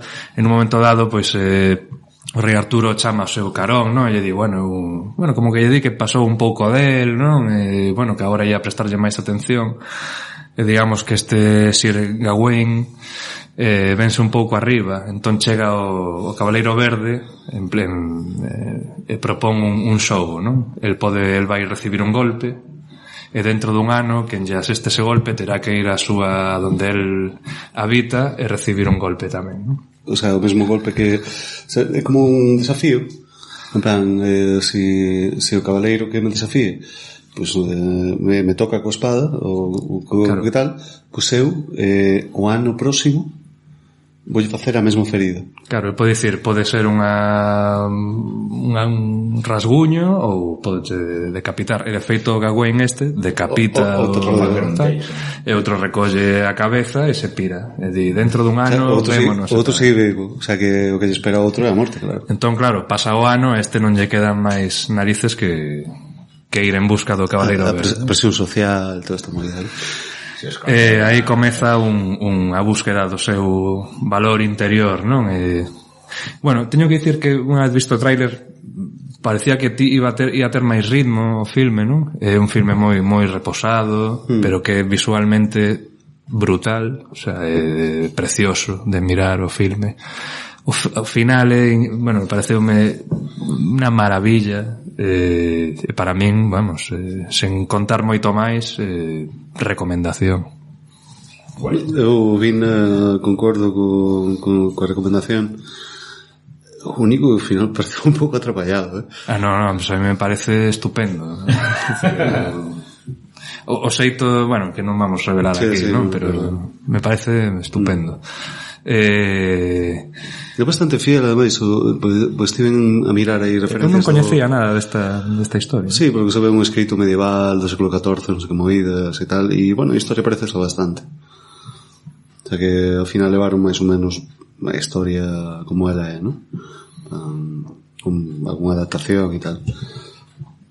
Pero sí, a verdade que o filme é curioso. Pois sí, eso, teño unhas expectativas altísimas que normalmente cando pasa moito tempo teño unhas expectativas altísimas, normalmente levo unha labazada, destas, pois nada, quedo encantado e xa vos digo, recomendación, un filme visualmente increíble. Moi ben, pois fica anotado The Green Knight. Bueno, puden ver porque está vía Jack Sparrow en excelente calidade con uns bons subtítulos, non como a de Old que non aparece, non a dou atopado. Mellor. Bueno, sí, entraremos aí. Bueno, eu vou falar de un filme que dividiu os fans do terror en dos bandos moi claros, a favor e en contra, ¿no? Clásicos bandos. Sí. E non é outro que Malignant de James Wan. Está nas salas de cinema agora, o sea, quen quera pode ir, e se non, en plan pirateo tamén está, pero bueno, non sei, non sei aquí non fomentamos nada realmente, eso te fago que queira. De que vai Malignant? Bueno, Malignant é todo isto, está dirixido por James Wan, nome xa consolidado no xénero de terror, con títulos como, bueno, toda a saga de Conjuring, de Insidious, Aquaman tamén. Saw, a primeira. E, bueno, o sea, sí, a mí sempre me parece unha persoa bastante irregular e tal. Pero labrouse o seu nome no terror. Aí está. Eu só vin a primeira de Conjuring esta e, bueno, a mí tampouco me entusiasmou. Algún bom momento e tal, o que din que está ben feita e tal, pero non me emocionou moito. Que alguna secuencia está incluso mellor, que está, o sea, que supera a original. Non sei. A verdade que non me apeteceu seguir a saga porque a primeira non me entusiasmou, entón ten alguna secuencia que está ben, ten alguna técnica nova que, bueno, nova ou non, pero ben utilizada, que está bastante ben. Sí, na primeira hai un par de momentos me pareceron moi curiosos como están rodadas. Ten xente moi defensora de él e tal. E, bueno, o caso que este filme sí que dividiu a xente, e vexo nas redes sociais e tal, vexo como que xente que se matan, pan, isto está genial, renovou o terror, non sei que, ou isto é un lixo, isto nada, un esterqueira e tal. Para ti, Ángelo, eminencia do terror. Entramos. Voz autorizada. O casting: Annabelle Walls, George Young, Maddie Jackson, Jake Abel, Jacqueline McKenzie, bueno, a verdade é que eu non coñecía, en realidad non coñecía moita xente dali. De que vai? Vai de, pois, Madison, unha muller que está grávida e que ten un episodio de violencia machista. Bueno, ese día que ten ese episodio de violencia machista, pois son asaltados tanto a parella como ela por alguén, vale? O marido, o maltratador, digamos, asesinado, e ela, bueno, xa estaba ferida antes, digamos, feriu no marido, e esta ferida é fundamental para o resto do enredo. A cuestión é que, bueno, nada, pues esta introducción de que alguén os ataca e non se sabe quen é, non sei que, ben, resulta que comezan a producirse crimes na cidade e ela ten visións da comisión dos crimes, non? E é a mesma persoa ou figura sinistra quen os asaltou, non? E nada, e entón pues, ela ten a irmá cree nela e, hostia, pues, joder, pues, que movida, ¿no? Porque tú viste como mataban a este e ao final morreu, pues vamos a policía e tal. Non é a policía, e bueno, tía, a ver, que relación tes cos crimes, sabes? Porque, vamos a ver, ¿no? E entón, bueno, pues sigue un pouco a historia de ela que ve os crimes, que asiste os crimes como testemunha psicolóxica ou así, a irmá que, bueno, que apoia e tal, e por outro lado unha parella de policías, a xefa que é unha señora afroamericana e tal, non sei que, unha especie de buddy movie, e o policía máis xoven que está apaixonado da irmá menor da protagonista, ¿no? E, bueno, isto sería a historia, ¿no? Isto foi vendido como o Giallo de James Wan, ¿sabes? Foi vendido como Giallo de James Wan e non sei que e tal. Non. Non é un Giallo.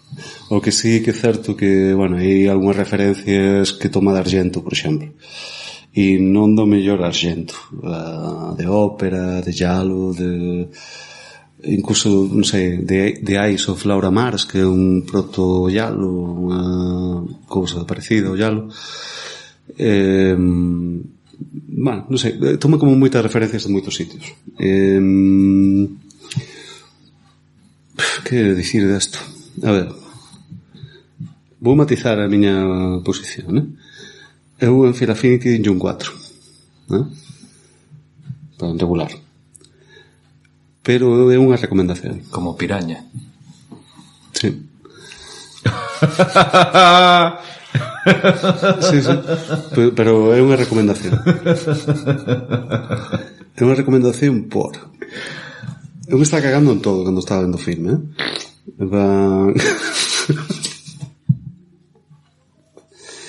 Está cagando en todo porque me parecía, bueno, un filme de James Wan, tipo eso, falamos antes de Conjuring, que tampouco non tal, bueno, unha cousa así. Que pasa? Que o filme ten no terceiro acto se volve completamente louco e é super divertido, é divertidísimo. Tú xa sabes cal é a historia, sabes cal vai ser o final, imaginas cal é a resolución do misterio, ¿no?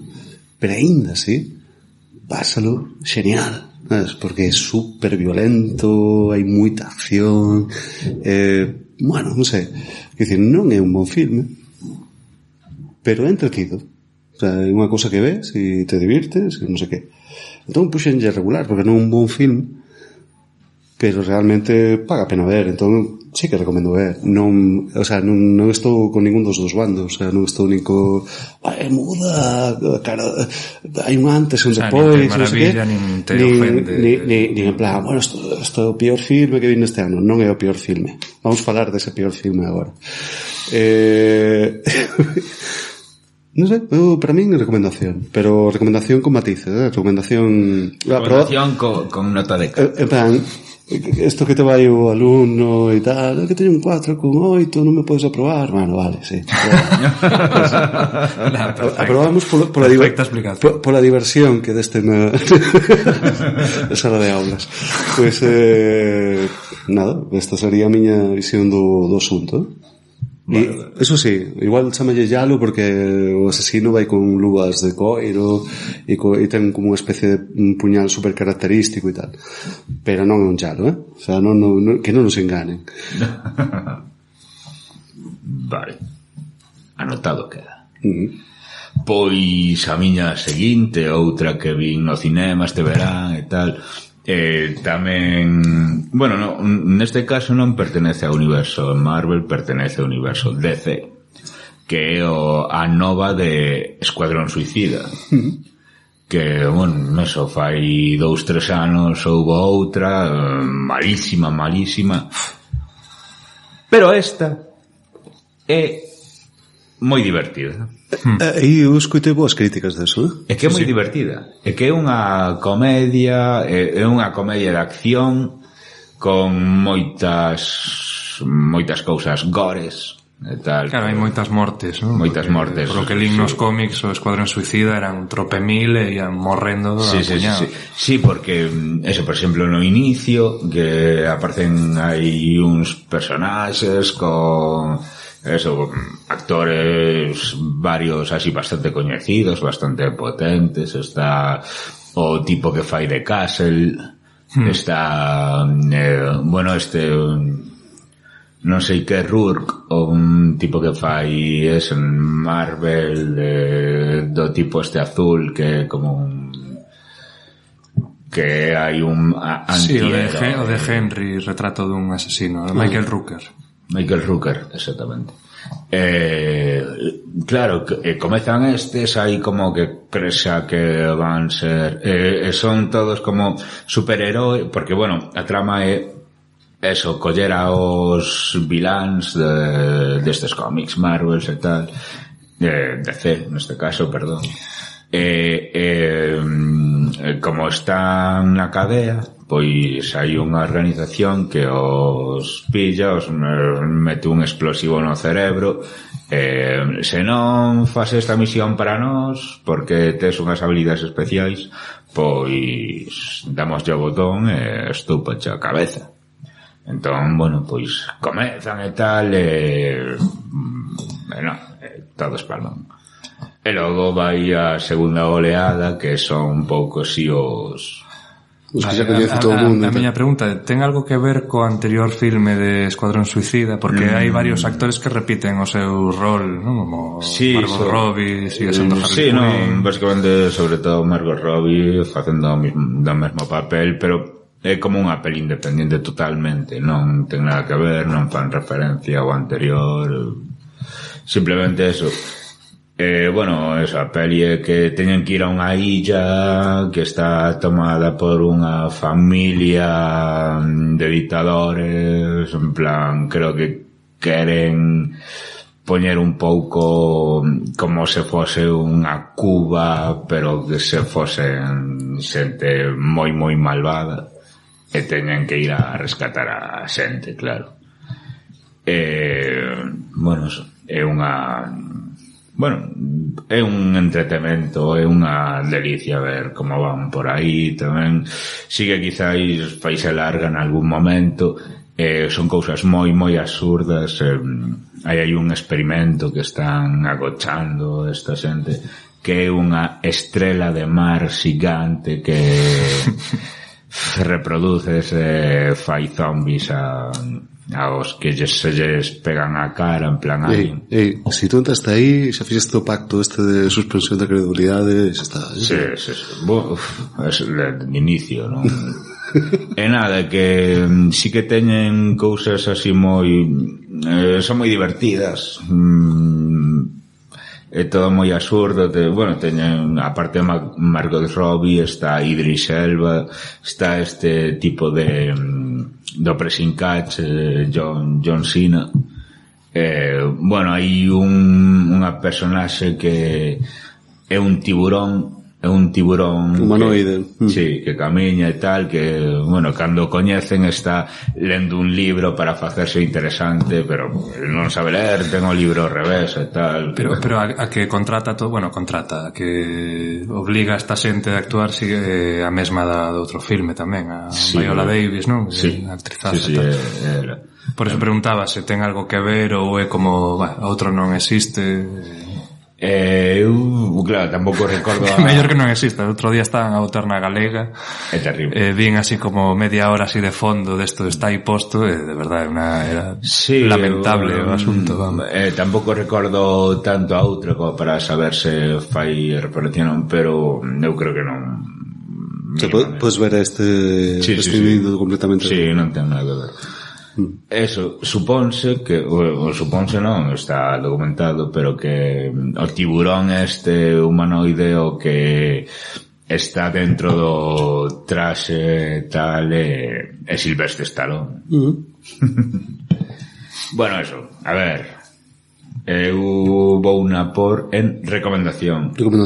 Sí, é unha, xa te digo, comedia, acción, gore e tal, pero que é moi divertida, o pasas moi ben, sen máis, non é unha boa peli, non é o que queiras, pero o pasas guai. Entón, bueno, Suicide Squad.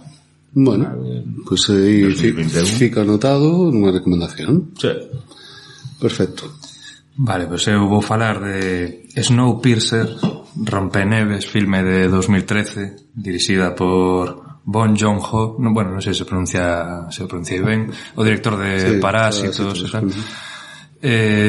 bueno, este filme viña recomendado por así algún coñecido, algún amigo e tal. Bueno, quero dicir, Parásitos me molou bastante. Teño que dicir que xa del tiña visto de Host, esta do monstro e tal. Tampouco diría que é unha prevención, pero non me apaixoou como tivo un éxito brutal e tal. Ainda que non mentía, non? Decía unha mistura de tiburón e... The Host é diferente de Hosts, é diferente. Sí, exacto. Sí, un monstro marino en Corea, non sei que monstro. Decía, unha mistura de tiburón e Pequena Miss Sunshine, bueno, máis Pequena Miss Sunshine que tiburón. A verdade non é mentira. Pero bueno, é un filme que non tampouco me apaixou, non? Viña recomendada esta de Snowpiercer. Outro día estaba, bueno, botaban na tele. E dixen, bueno, pues vamos a ver que tal está esto, non? Madre mía. O sea, aquí o rollo é que hai un experimento para rematar co calentamento global e que sae mal e se entra nunha especie de nova era glacial, non? Pero hai un tipo que construe un tren que dá a volta ao mundo e tal, que ten unha especie de motor infinito. Entón, o que queda da humanidade está toda metida nese tren. Vai habendo diferentes clases sociais según na zona do tren na que estés, non? Na máquina está o creador, que, claro, ese rollo de cando chegue a máquina, non? É moi mago de Oz e tal. E logo, claro, no último vagón está pues, a basura da sociedade, non? Bueno, é todo tan... increíble, tan flipado que non ten xa nin puñetero sentido, quero dicir, porque claro, evidentemente hai unha rebelión. Bueno, está protagonizada entre outros por Chris Evans, que o Capitán América, é unha especie de rebelión coa cual van avanzando de vagón en vagón, pero que ao final hai tantas movidas no tren e tanta xente que distir, pa que tes a 100 por dioseros aí no final do tren, se aquí hai máis xente que Dios, sabes, cada vagón é como máis, quer decir, hai un vagón que é como un acuario onde hai peixes, como un pouco el hoyo de esto de... Sí, ten ese rollo. Bueno, os efectos especiais non son moi bons, teño que dicir. Non sei, é todo tan flipado, e todo van surdindo as cousas para que a trama avance, que chega un momento que é un barullo semellante que xa desconectas. Bueno, eu por lo menos desconectas do filme, non? Nin sequera está rodado de unha forma que me chamara a atención, personaxes do máis absurdo, reviravoltas, non sei, para min, sen entrar en máis detalles, unha prevención, pero increíble. E bueno, hai outra que quero ver do director, esta de, non sei se sabiches vos, Crónica dun asesino en serie. Sí, o vi, creo. Non sabía que era de él. Pois é do mesmo, e bueno, esa pues, botarei un ollo porque non me rindo con este director. Non estou seguro se é a mesma que penso eu, pero se é a que penso eu non está mal.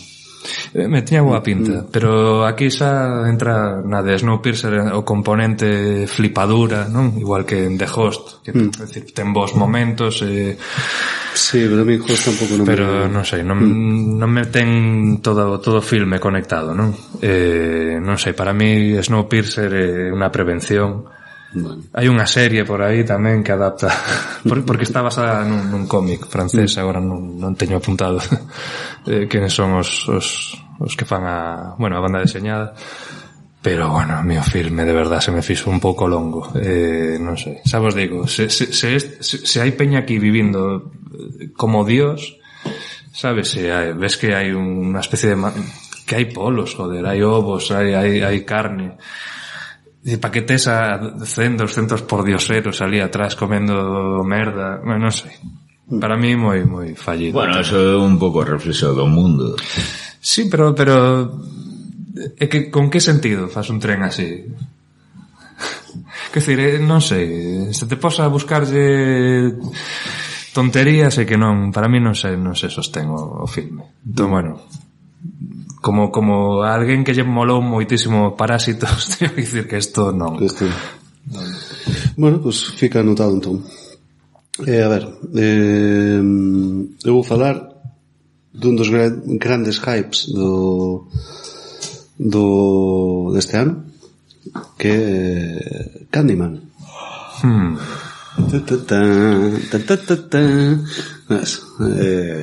Bueno, a ver. Candyman está dirixido, esta versión de Candyman está dirixida por Nia da Costa, e, bueno, os repartos están Yahya Abdul-Mateen, non sei se, bueno, segundo. Joder, hermano. Sí. Teyona Parris, Nathan Stewart Jarrett, Coleman Domingo, Kylie Kaminsky, bueno, é producido polo teu colega Jordan Peele. E aí que quería chegar eu. Está producido polo meu amigo Jordan Peele. Como te mola. Encántame Jordan Peele. A cuestión é, de que vai isto? De que vai esta bueno, todo isto. No reparto non mencionei a Tony Todd. Aparece en algún momento, ¿no?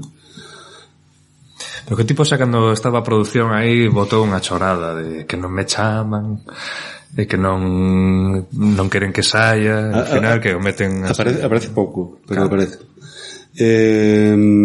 A cuestión é que, bueno, filme deste ano, está nas salas de cinema agora mesmo, e vai de que? Bueno, pues un señor que se chama Anthony McCoy, un artista que sabemos que é artista porque leva unha boina ridícula e unha especie de... toma frappuccinos. Pero bueno, como está... A ver, o tipo está como mazo de bo, está... Bueno, está potente o tipo, e entón o filme todo... Sí, o tipo este saía en Watchmen, na serie esta de Lindelof. Sí. Non, pero sí, é un tipo hermoso. Sí, é un tipo que se deixa ver. Pois entón, bueno, pues todo o filme está ao servizo de que o tipo, bueno, pues, é un artista, pero que vista o máis asustado posible, ¿no? para que, bueno, o público vexa. Fuma cigarrillos ca boqueira de plásticos para facer... No, que va. O sea, eu como un artista un pouco infeliz, porque realmente, bueno, ves que ten unha parella, que é unha marchante de arte e tal, e que o tipo un pouco depende dela, ¿no? O sea, como que o tipo, bueno, pues non está nunha fase excesivamente creativa da súa carreira e entón, pues, vive un pouco do que lle consigue a namorada, ¿no? E nada, e o tipo ten a oportunidade de estrear nunha galería importante. A todo isto, o filme desenvolvese en Cabini Green, digamos o barrio onde se desenvolve a de Bernard Rose, o clásico. Sí. E o que se pasa que, bueno, o que sí que está curioso, porque iso é que é certo, é que o barrio, bueno, poñen a mudanza do barrio que foi real. O sea, Cabini Green agora é como un sitio xentrificado, un sitio... Eso era moi interesante. Sí, bueno, teño un comentario a facer sobre iso, pero vale. Sí, sería un monte alto, ¿no? de Chicago. A cuestión é que nada, que o tipo, bueno, pues ten que expor nunha galería luxosa, porque a súa namorada conseguiulle aí metelo nunha cuña para enchufe a saco. E entón o tipo, pues, chega por acaso a historia de Helen, do primeiro filme, de Bernard Rose, ¿no? De que tal, que bueno, que unha tipa que bueno, que virou louca, que decapitou un can, que matou non sei quanta xente, que secuestrou un bebé, que intentou quemalo nunha pira tal. O sea, esa foi a lenda que se transmitiu, digamos que Helen era digamos a autora de todos os crimes, ¿no? Son unha branquelas que vai ao gueto e non sei que. No final da primeira é un pouco eso, non? Ela convertese na...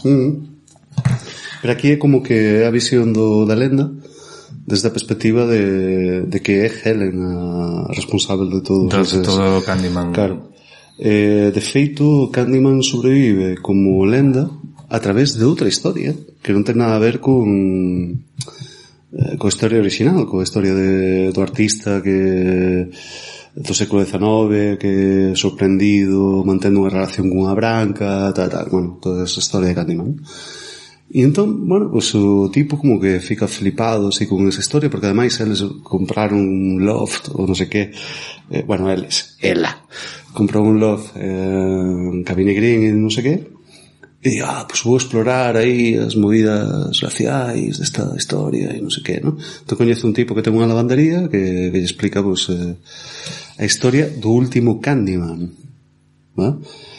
Que, bueno, o bello Tony. No, claro, a cuestión é que o Candyman que sobreviviu era un señor que nos anos 80 repartía guloseimas e caramelos e tal aos rapaces, ¿no? Estaba ali no gueto e tal e repartía caramelos e non sei quanto. Como a historia na que estaba basada, quizáis. No, a cuestión é que esta historia, bueno, foi a que viviu de feito o da lavandería. É que, bueno, apareceron uns caramelos con coitelas de, bueno, típica lenda, ¿no? De caramelos con coitelas de barbear e tal, e entón inmediatamente culparon o afroamericano, ¿no? E entón chega a policía e mata e tal, e resulta que non era inocente, ¿no? E entón como que o tipo sigue vivo porque, bueno, porque se cometeu unha injusticia con él e é unha vinganza, ¿no? Dos afroamericanos e tal contra o sistema de poder branco, bla bla. O tipo fica flipado con esa historia e comeza a facer arte, ¿no? E a facer arte a respecto da lenda de que se invocas 5 veces, tal, o espello, non sei que, fai un... Bueno, o tipo é... non sei como decirlo, pero... O tipo vive da moza, o tipo non ten comportamento... que non sei como explicarlo. É como, bueno, o tipo se embebeda, monta un pollo na galería, bueno, non é alguén que se tome a vida demasiado en serio. É un capullo. Sí.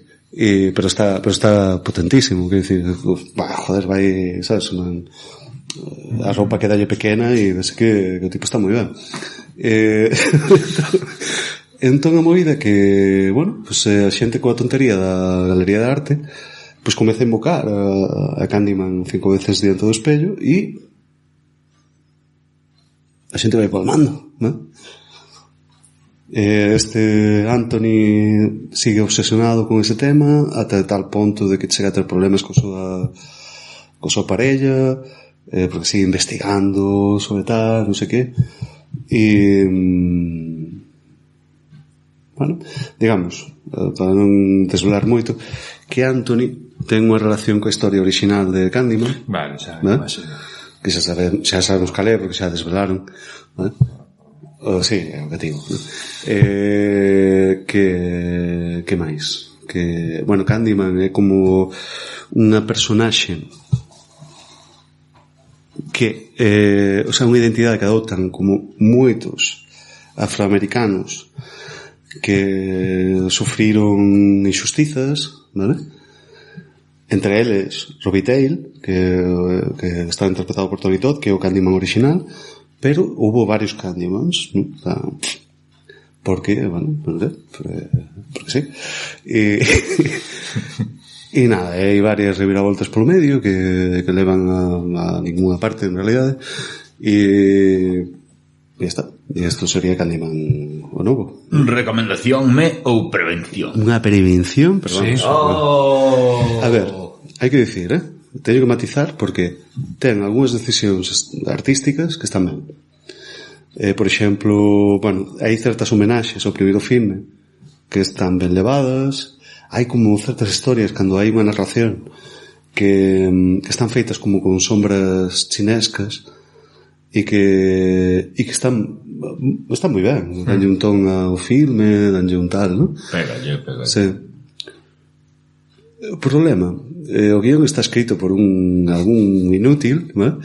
que bueno, que entende que a xente non sabe o que é a xentrificación, que os afroamericanos sofren opresión e que todo eso, ¿no?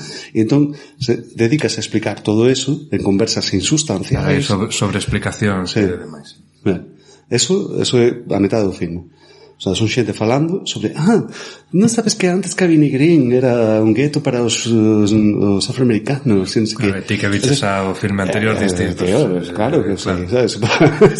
E en plan, afórrate esta conversa estúpida porque a xente sabe o que é a xentrificación. É que o público non é estúpido.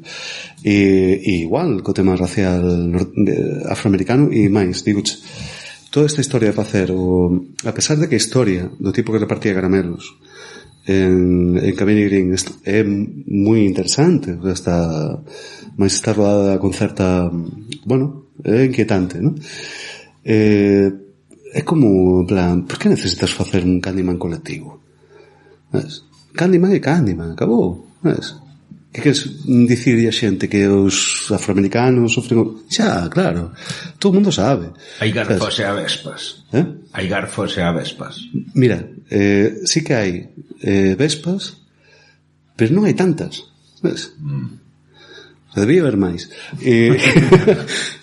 Non sei, a mí me pareceu que tiña cousas que estaban ben, pero que o guión era moi absurdo. De feito, fun con uns amigos, non sei se que igual estamos facendo nos vellos, pero fun con uns amigos e nos rimos, pero o sea, aí hubo 3 momentos que nos rimos moitísimo. E hubo como todo un grupo de postmillennials que nos miraron con odio. Os estás rindo, es un momento super importante. Un momento super importante que está escrito con o cu. O sea, está escrito fatal. É que tes que rir, porque non... Sabes? E entón me parece fallido. O sea, pareceme que, bueno, hai ideas que están ben, pero que non hai un guión que as sosteña. E eso, hai, en serio, hai diálogos que son bueno, para min super cómicos, e non creo que non é suposto que sexa cómico. O sea, creo que é unha comicidade un pouco, sabes, como a de Glenn Danzig, verótica. Non sei por que a xente se rí, bueno, sabes. Entón, non sei, o final é absolutamente anticlimático.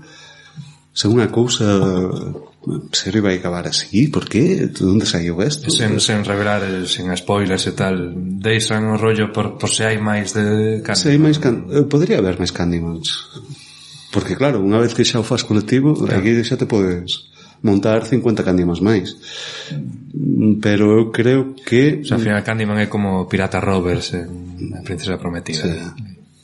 De todos modos, xa é o Candyman original, xa é o cameo que fai Tony Todd facendo de Candyman o Candyman que coñecemos todos.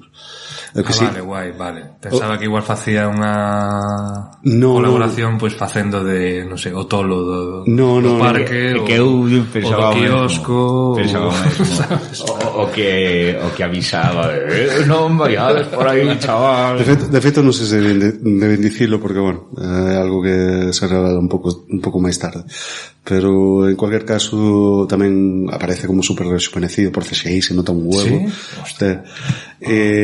E as abellas son de mentira, é dicir, aquí non lle pagaron a Tony Todd as picaduras das abellas. Entón, para min é unha prevención, non vamos a hablar disto.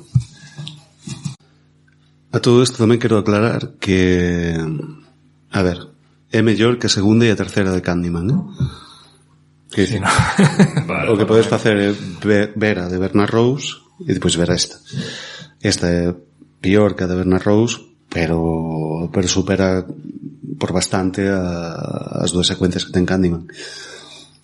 A ver, estiven a piques de deixarlo nun pero é que a min as sobreexplicacións e o rollo de tomar un pouco o espectador como un ignorante, pues non me parece ben, ¿sabes? E a dirección que toman tampouco non me parece correcta, pero bueno, non sei, un filme que ten os seus pequenos méritos, vamos deixarlo aí. Entón, seguimos por... Eu vou falar da peli en cuestión da que... todo o mundo espera que falemos, non? Porque tamén é unha peli veraniega. Estival. Imos falar de Old. Traducida como Tiempo. Sí, o traductor. A última película de M. Night Shyamalan. Sí. Aquí xa sabemos que Pineda ten unha opinión en contra, pero os que teñen unha opinión a favor, que opinan? Bueno, a todo isto, expliquemos un pouco de que vai. A ver, M. Night Shyamalan, xa falamos aquí del, fixemos aquí un mal de ollo sobre a visita e tal. Non todas as pelis de Shyamalan son malas, non todas as pelis de Shyamalan son boas. Tú eres defensor de Shyamalan, ¿no? Eu respeto tamén a Shyamalan cando fai ben. Son defensor de Shyamalan das boas, por suposto. Claro, por suposto que sí. Non teño ningún reparo en dicir que, claro, Shyamalan ten pelis boas e pelis que pagan moito a pena ver, pero Tiempo, Old, é unha merda terrible, pero do peor de nunca que vin nunca, pero do puto peor que pude ver. Tranquilizo, estamos rodando clandestinamente, nos vai a aparecer a policía por aquí. Merecía ser. O sea, que eu cando vin que a Ángelo non lle molaba, dixen, vale, isto vai polos derroteiros normales. Cando ves que a Ángelo non lle mola, pero cando ti dixeches que era unha bazofia, foi como, hostia, entón isto ten que ser... Claro, a mí eso, sei que a Ángelo non lle mola, pero por outros precedentes eu digo, pois a mí pode molarme. A mí non me desagradou tanto no sentido de que, bueno, eu xa ia ver un director que eu non gosto, non?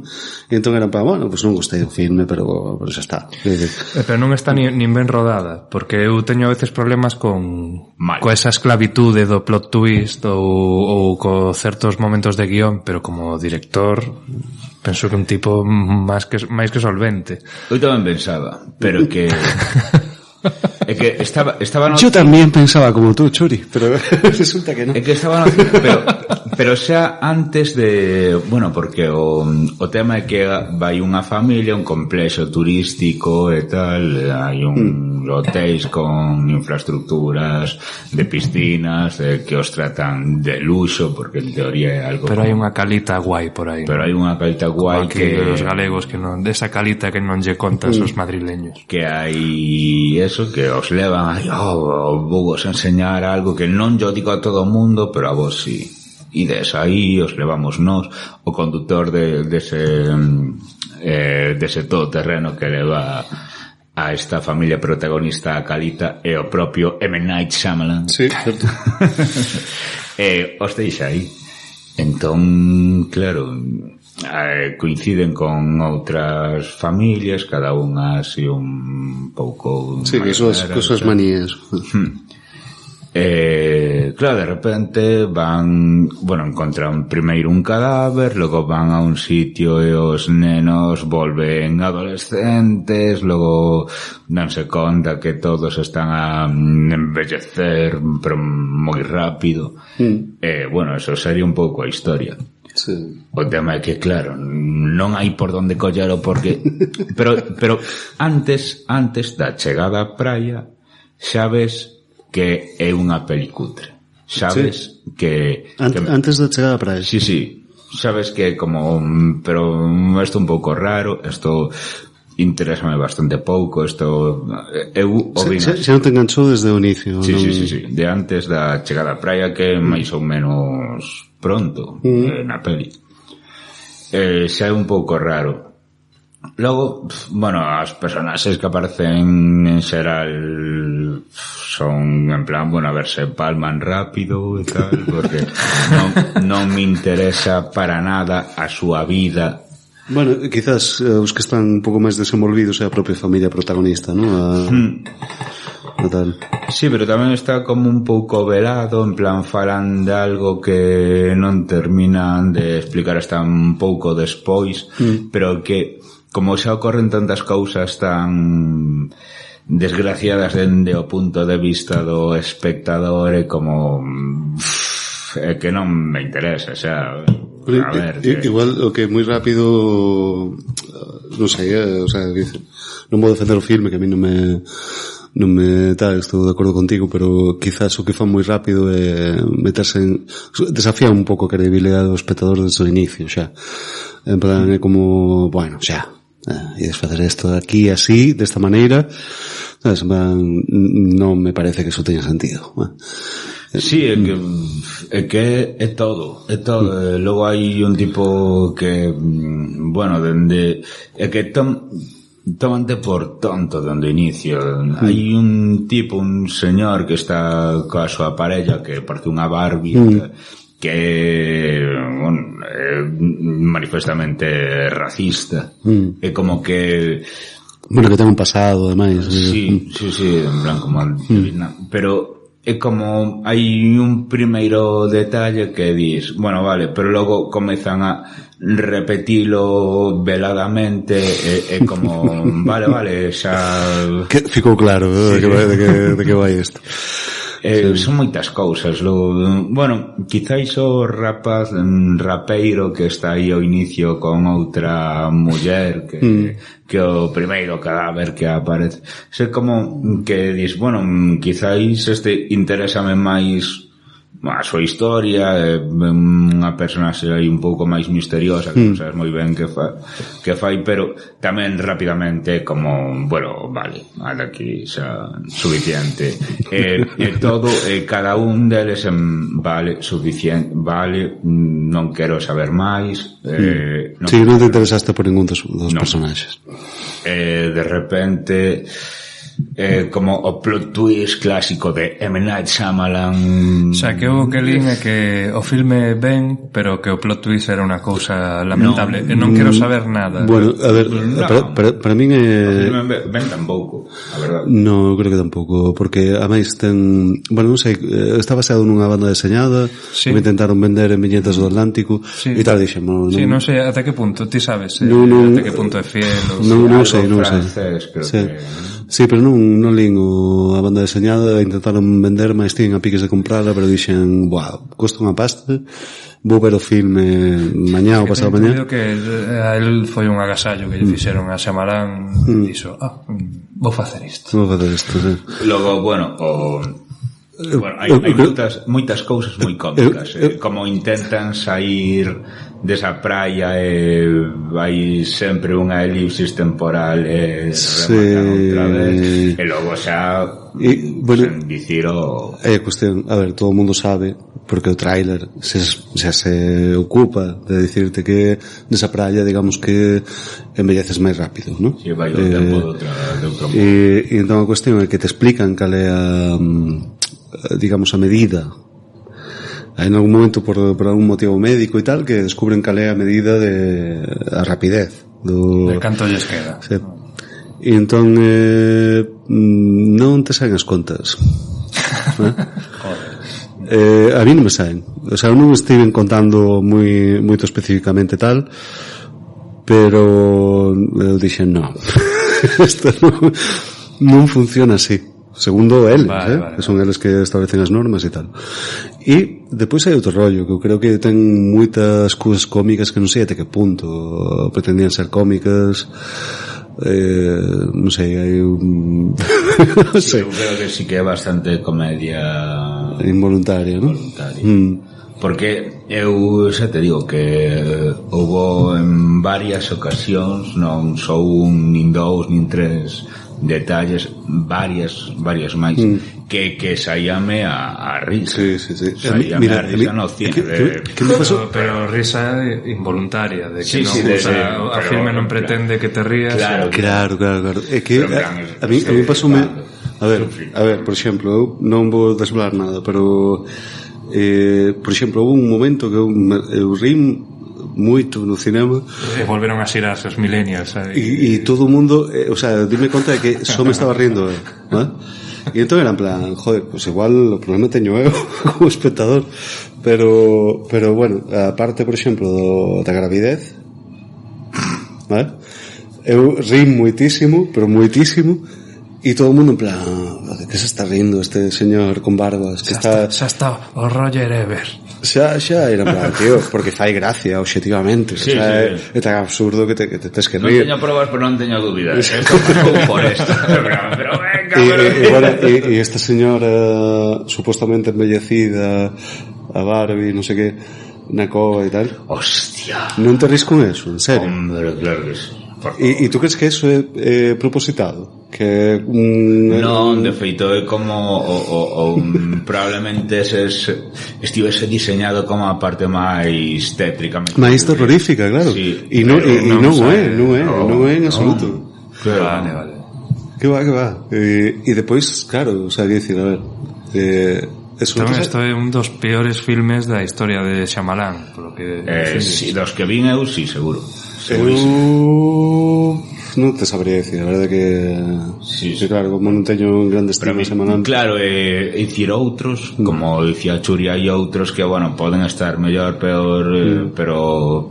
A ver, a de Airbender é unha adaptación dun historia que eu non coñezo, pero a de After Earth é lamentable. Pero que esta é mala, non hai por onde collela, está mal todo o guión é como contaste a premisa túa do teu universo pero realmente creo que non coincide co que estás a contar ou co que estou a ver. É unha merda. Joder, é unha basura. Joder, pues non sei, que decir, ao final eu matizo un pouco porque era plan, bueno, pues non sei, tampouco non me decepcionou tanto, non esperaba tal, pero sí, a verdade que o filme, bueno, un pouco andar por casa. Vomitivo. Bueno, Hall fica na categoría de prevención. Se non ficou claro. Prevención. A ver, sí, perdón. No, que dicirme, perdón, no, aquí liéme, hostia, despois de toda esta. Pero a pesar de eso, recomenda. No, claro que non. Non é ese 4 recomendado. No. Bon, pois... Bueno, pois, claro, como pasamos de Hall a unha obra mestra. A ver. Como vou falar eu agora. O fío invisible, 2017. Perdón. Dirixida por Paul Thomas Anderson. Pozos de ambición, Magnolia, Boogie Nights, que eu non a vin, non sei se... Eu vin, a mí non me entusiasmou demasiado, pero bueno, un filme que está razonablemente ben e tal.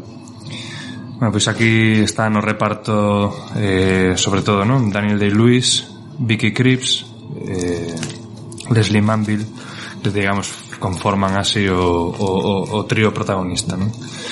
Isto está ambientado no Londres de 1950. Daniel Day-Lewis interpreta un modisto, non? A Reynolds Woodcock, que está na superélite dos modistos, non? Viste, a Casa Real de Bélxica, por exemplo, toda a alta alcurnia londinense, non? Andan tolos por vestir de do que fai este home.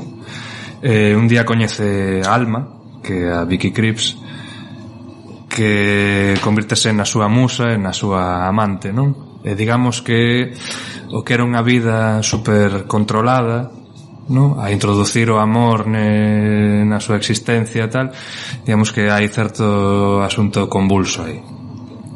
Hai un momento que fala da relación que tiña coa súa nai, que será, de vital importancia na trama. Non quero revelar moito, porque de verdade é que é un filme que é tan sutil e tan fermoso que paga a pena ir así un pouco sen coñecer moito.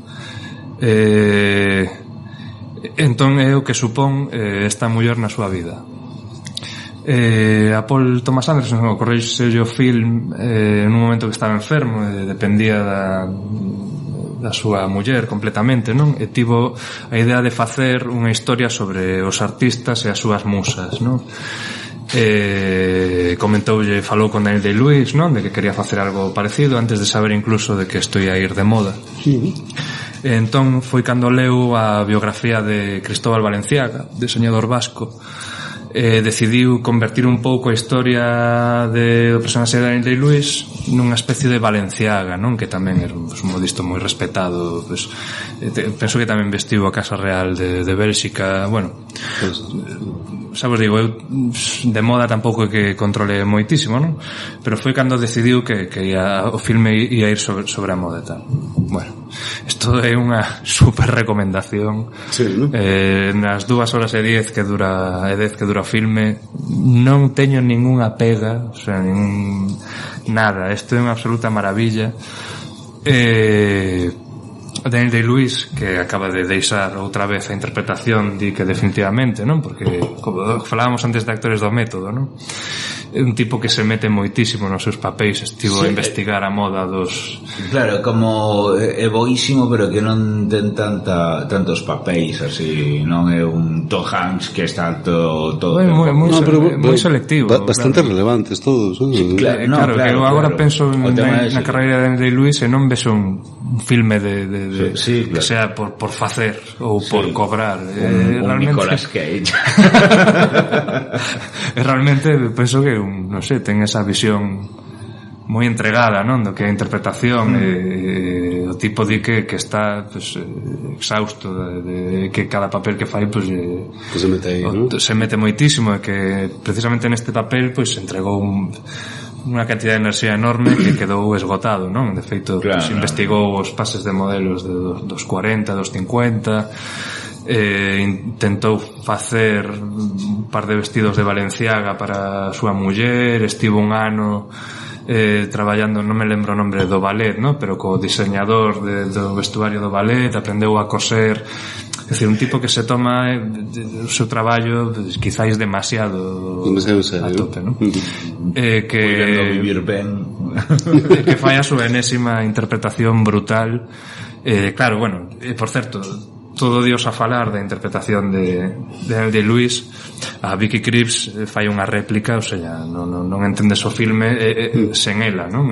Todo esta relación entre os dous é, de verdade, un filme fermoso que, pois o que falabas antes de explicar a centrificación demais, aquí non te fan ningún discurso, vas collendo as píldoras dos personaxes e vas entendendo o que lle está pasando. O propio enredo xa te vai mostrando. Exacto.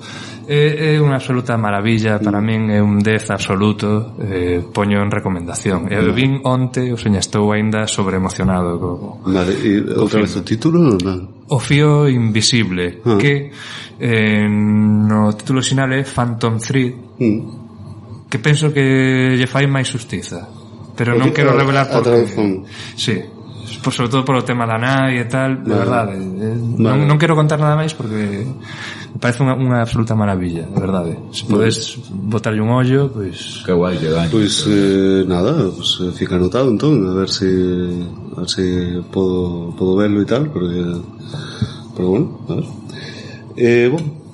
Vou concluir eu con, bueno, dixen que cal serie preferíades, cal serie hype preferíades que comentase. Eu tiña dúas, tiña Brand New Cherry Flavor e Fear Street. Fear Street é esta de que medo neno. Que medo neno, medo chorro.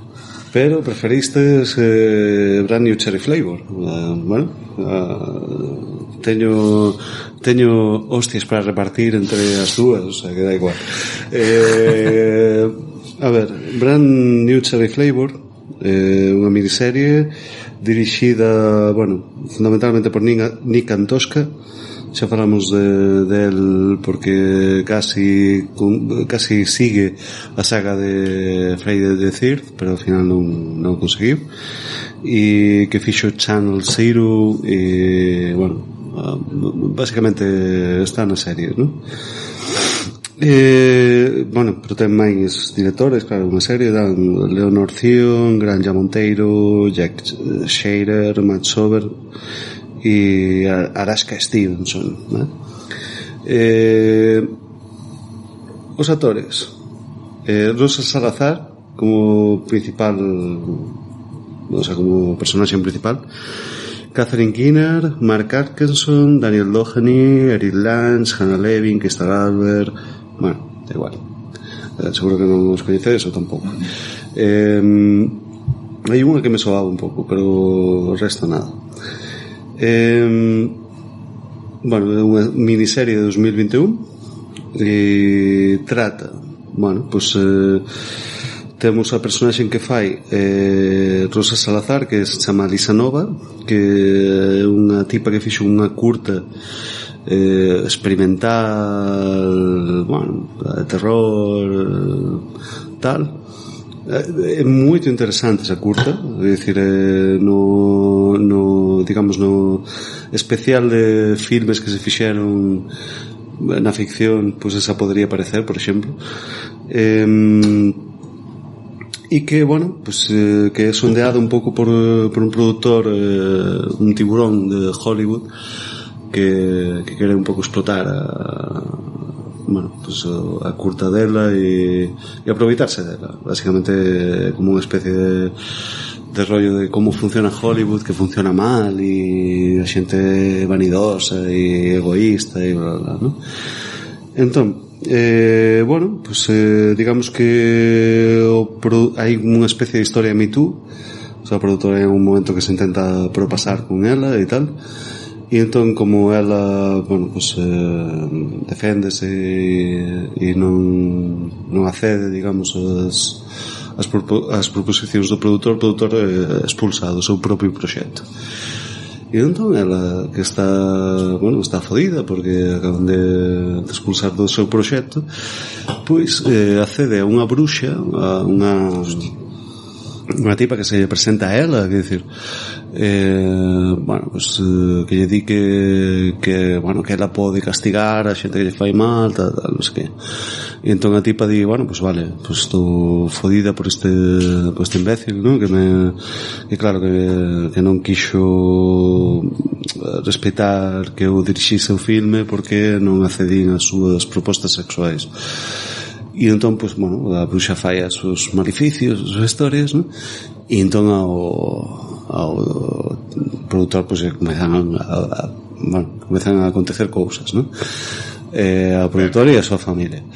E non sei como seguir a sinopse, porque a sinopse sería basicamente esta, pero acontecen un millón de cousas no medio. Non sei, me dan moitas cousas, ¿no? Entón, para min isto é un me, ¿no? Porque isto era unha serie. Sí, Brand New Cherry Flavor. Eu creo que non ten traducción, non sei. Cantos capítulos? Eran 6 ou... remata ou deixa a porta aberta? No, 8 episodios. Eu creo que acabou aí. A ver, positivo desta historia. Ten como un millón de referencias e se preocupa porque as recoñezas, non hai en plan, isto terá quitado aquí, non, quitou no de aí. E as referencias son David Lynch, Cronenberg, para min non se menciona, pero Nicholas Winding Refn, que máis? Que ten moitas, é toda unha serie de referencias, é moito claras, ademais. Para mí un me, porque a historia é un disparate absoluto, o sea, non ten puto sentido, ten cousas que están moi ben, pero ten cousas que están fatal. Entón é como unha experiencia moi contradictoria, como non sei se isto está ben porque hai cousas que están ben feitas, que están tal, ou está fatal porque hai cousas que están horrible. É moi desconcertante. Non sei, eu digo me, pero non sabería onde situala realmente, porque, a ver, entretida é, estás aí, te ves os 8 episodios seguidos sen maior problema. A cuestión é que hai momentos que é super infantil, hai momentos que é super seria, non? Intenta ser como arte elevado, non elevator horror, non sei que, pero non o é. Entón é como non sei, é unha experiencia un pouco frustrante. Entón para min eu deixaría nun me. Bueno, a xente que pode haber e tal, pois que vexa e que nos comente a ver que lle pareceu, pero eu non sabería como clasificala. Eu diño un 6 porque me pareceu interesante, interesante algunhas cousas, pero non a serie, o sea, non o global, senón cousas específicas da serie. E entón, bueno, é que por un caso, e con isto xa concluo tal, é un pouco Cronenberg, ¿no? Pero non explota un universo Cronenberg, entón como que se queda a medias, ¿no? Como, bueno, si Lynch e tal, pero non é unha serie lynchiana, o sea, non ten o surrealismo de Lynch, non ten o tal, entón é como que se queda a medias, ¿no? Nicholas Winding Refn, sí, tal, neón, tal, luces, non sei cuántos, tal, pero non é Nicholas Winding Refn, o sea, non é unha cousa sen sentido, é puro placer estético. Ten un pouquiño de cada... Sí, pero non chega a ser nada. Todos son tiros ao poste. É como, manexeo tal, pero non acabo de desenvolver nada en ninguna dirección. Entón, para min é me. Bon, e chegamos ao final deste especial de verán, especial de verán que é como unha previa a terceira temporada que comezará daqui a un mes. Especial de verán que imos case con abrigos, non con bermudas e gafas de sol. Feito pode que chova aí fora. Catherine Gebe podía rodar isto aquí porque bueno, en verán ainda tes este tipo de historias. En cualquier caso, vamos vos, digamos, enviar para daqui a un mes probablemente, que será a season premiere, que vamos homenaxear a season premiere da segunda temporada facendo especial Sitges. Claro que sí. Na teoría, se me deixan viaxar, porque estou tendo problemas co carné. Sí? Sí, porque teño carné caducado e non sei que. Hostia. Pero bueno, a ver se mañá soluciono a movida, pero bueno, o enviado especial. Claro, debían darme xa pase de prensa, pero bueno, non nos vamos por aquí. A cuestión é que se todo vai ben, faremos un especial de Sitges como na temporada pasada, no cual pues comentaremos todo o que vimos de Sitges, todo posible. Será ese o primeiro episodio da terceira temporada. O dilo, así que xa sabes, este é un mes aí para comentar as cousas. Comprimir o teu Moniño, contarnos. Tamén, comentar algo, facernos un pouco de caso nas redes sociais. E nada, todo isto, dicir que os 3 filmes que valorizamos hoxe, The Texas Chainsaw Massacre pasa a ser o número 14 da noso ranking. Non está mal. Friday the 13th pasa a ser o número 27, está así como na metade. Bueno, ben. E Piraña, temos que irnos casi abaixo de todo, e está no número 56. Bueno, pero está por riba de... Sí, por riba Inside the Girls, sí, o sea, por riba de Black Christmas, Domination e todo esto. de Black Christmas 2006, Black de Inside the Girls, Black Christmas podre sí. O sea, de todo o resto, ¿no? El 56 de 61, ¿vale? Podría ser peor. El Vigi Igual. Tío, el Vigi ten unha posición que non se parece, pero bueno, aí está. Onde estaba el Vigi? El Vigi Neno. El Vigi Neno está na 49. Uf. Está un pouco baixo, está un pouco baixo.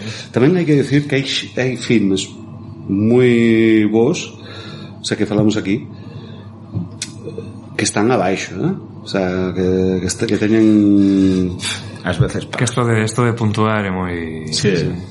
É unha merda. Sí, ademais aquí é moi complicado. Temos unha democracia e tal, todos votamos, así que... Sí, pero cando ves unha peli poríalle unha puntuación, cando falamos poríalle outra, claro. E cando vou pa casa poríalle outra. E cando a comparas co resto do ranking é como, hostia, non? Sí, claro, non pode estar por riba por debaixo de... Bueno, cada caso, estas son as posicións que teñen no ranking e hai que lembrar que estamos en Facebook, en Instagram, en Twitter, ¿no? Bueno, en Letterboxd xa acabamos de decir, en iVoox, onde podes escoitarnos, tamén en podgalego.agora.gal e tamén na propia páxina de maldeollo.agora.gal. Entón, o galloso non fecha. O galloso non fecha. Lo vamos facer porque non feche. De feito, temos que acabar a ver si para que non nos veña a policía e nos bote aquí a patadas. E nada, eso, simplemente nos vemos o próximo mes e co especial Sitges. Veña, especial Sitges. A ver que tal ese especial, a ver que se o ano do terror. A ver se o ano do terror. Vémonos. Bicos.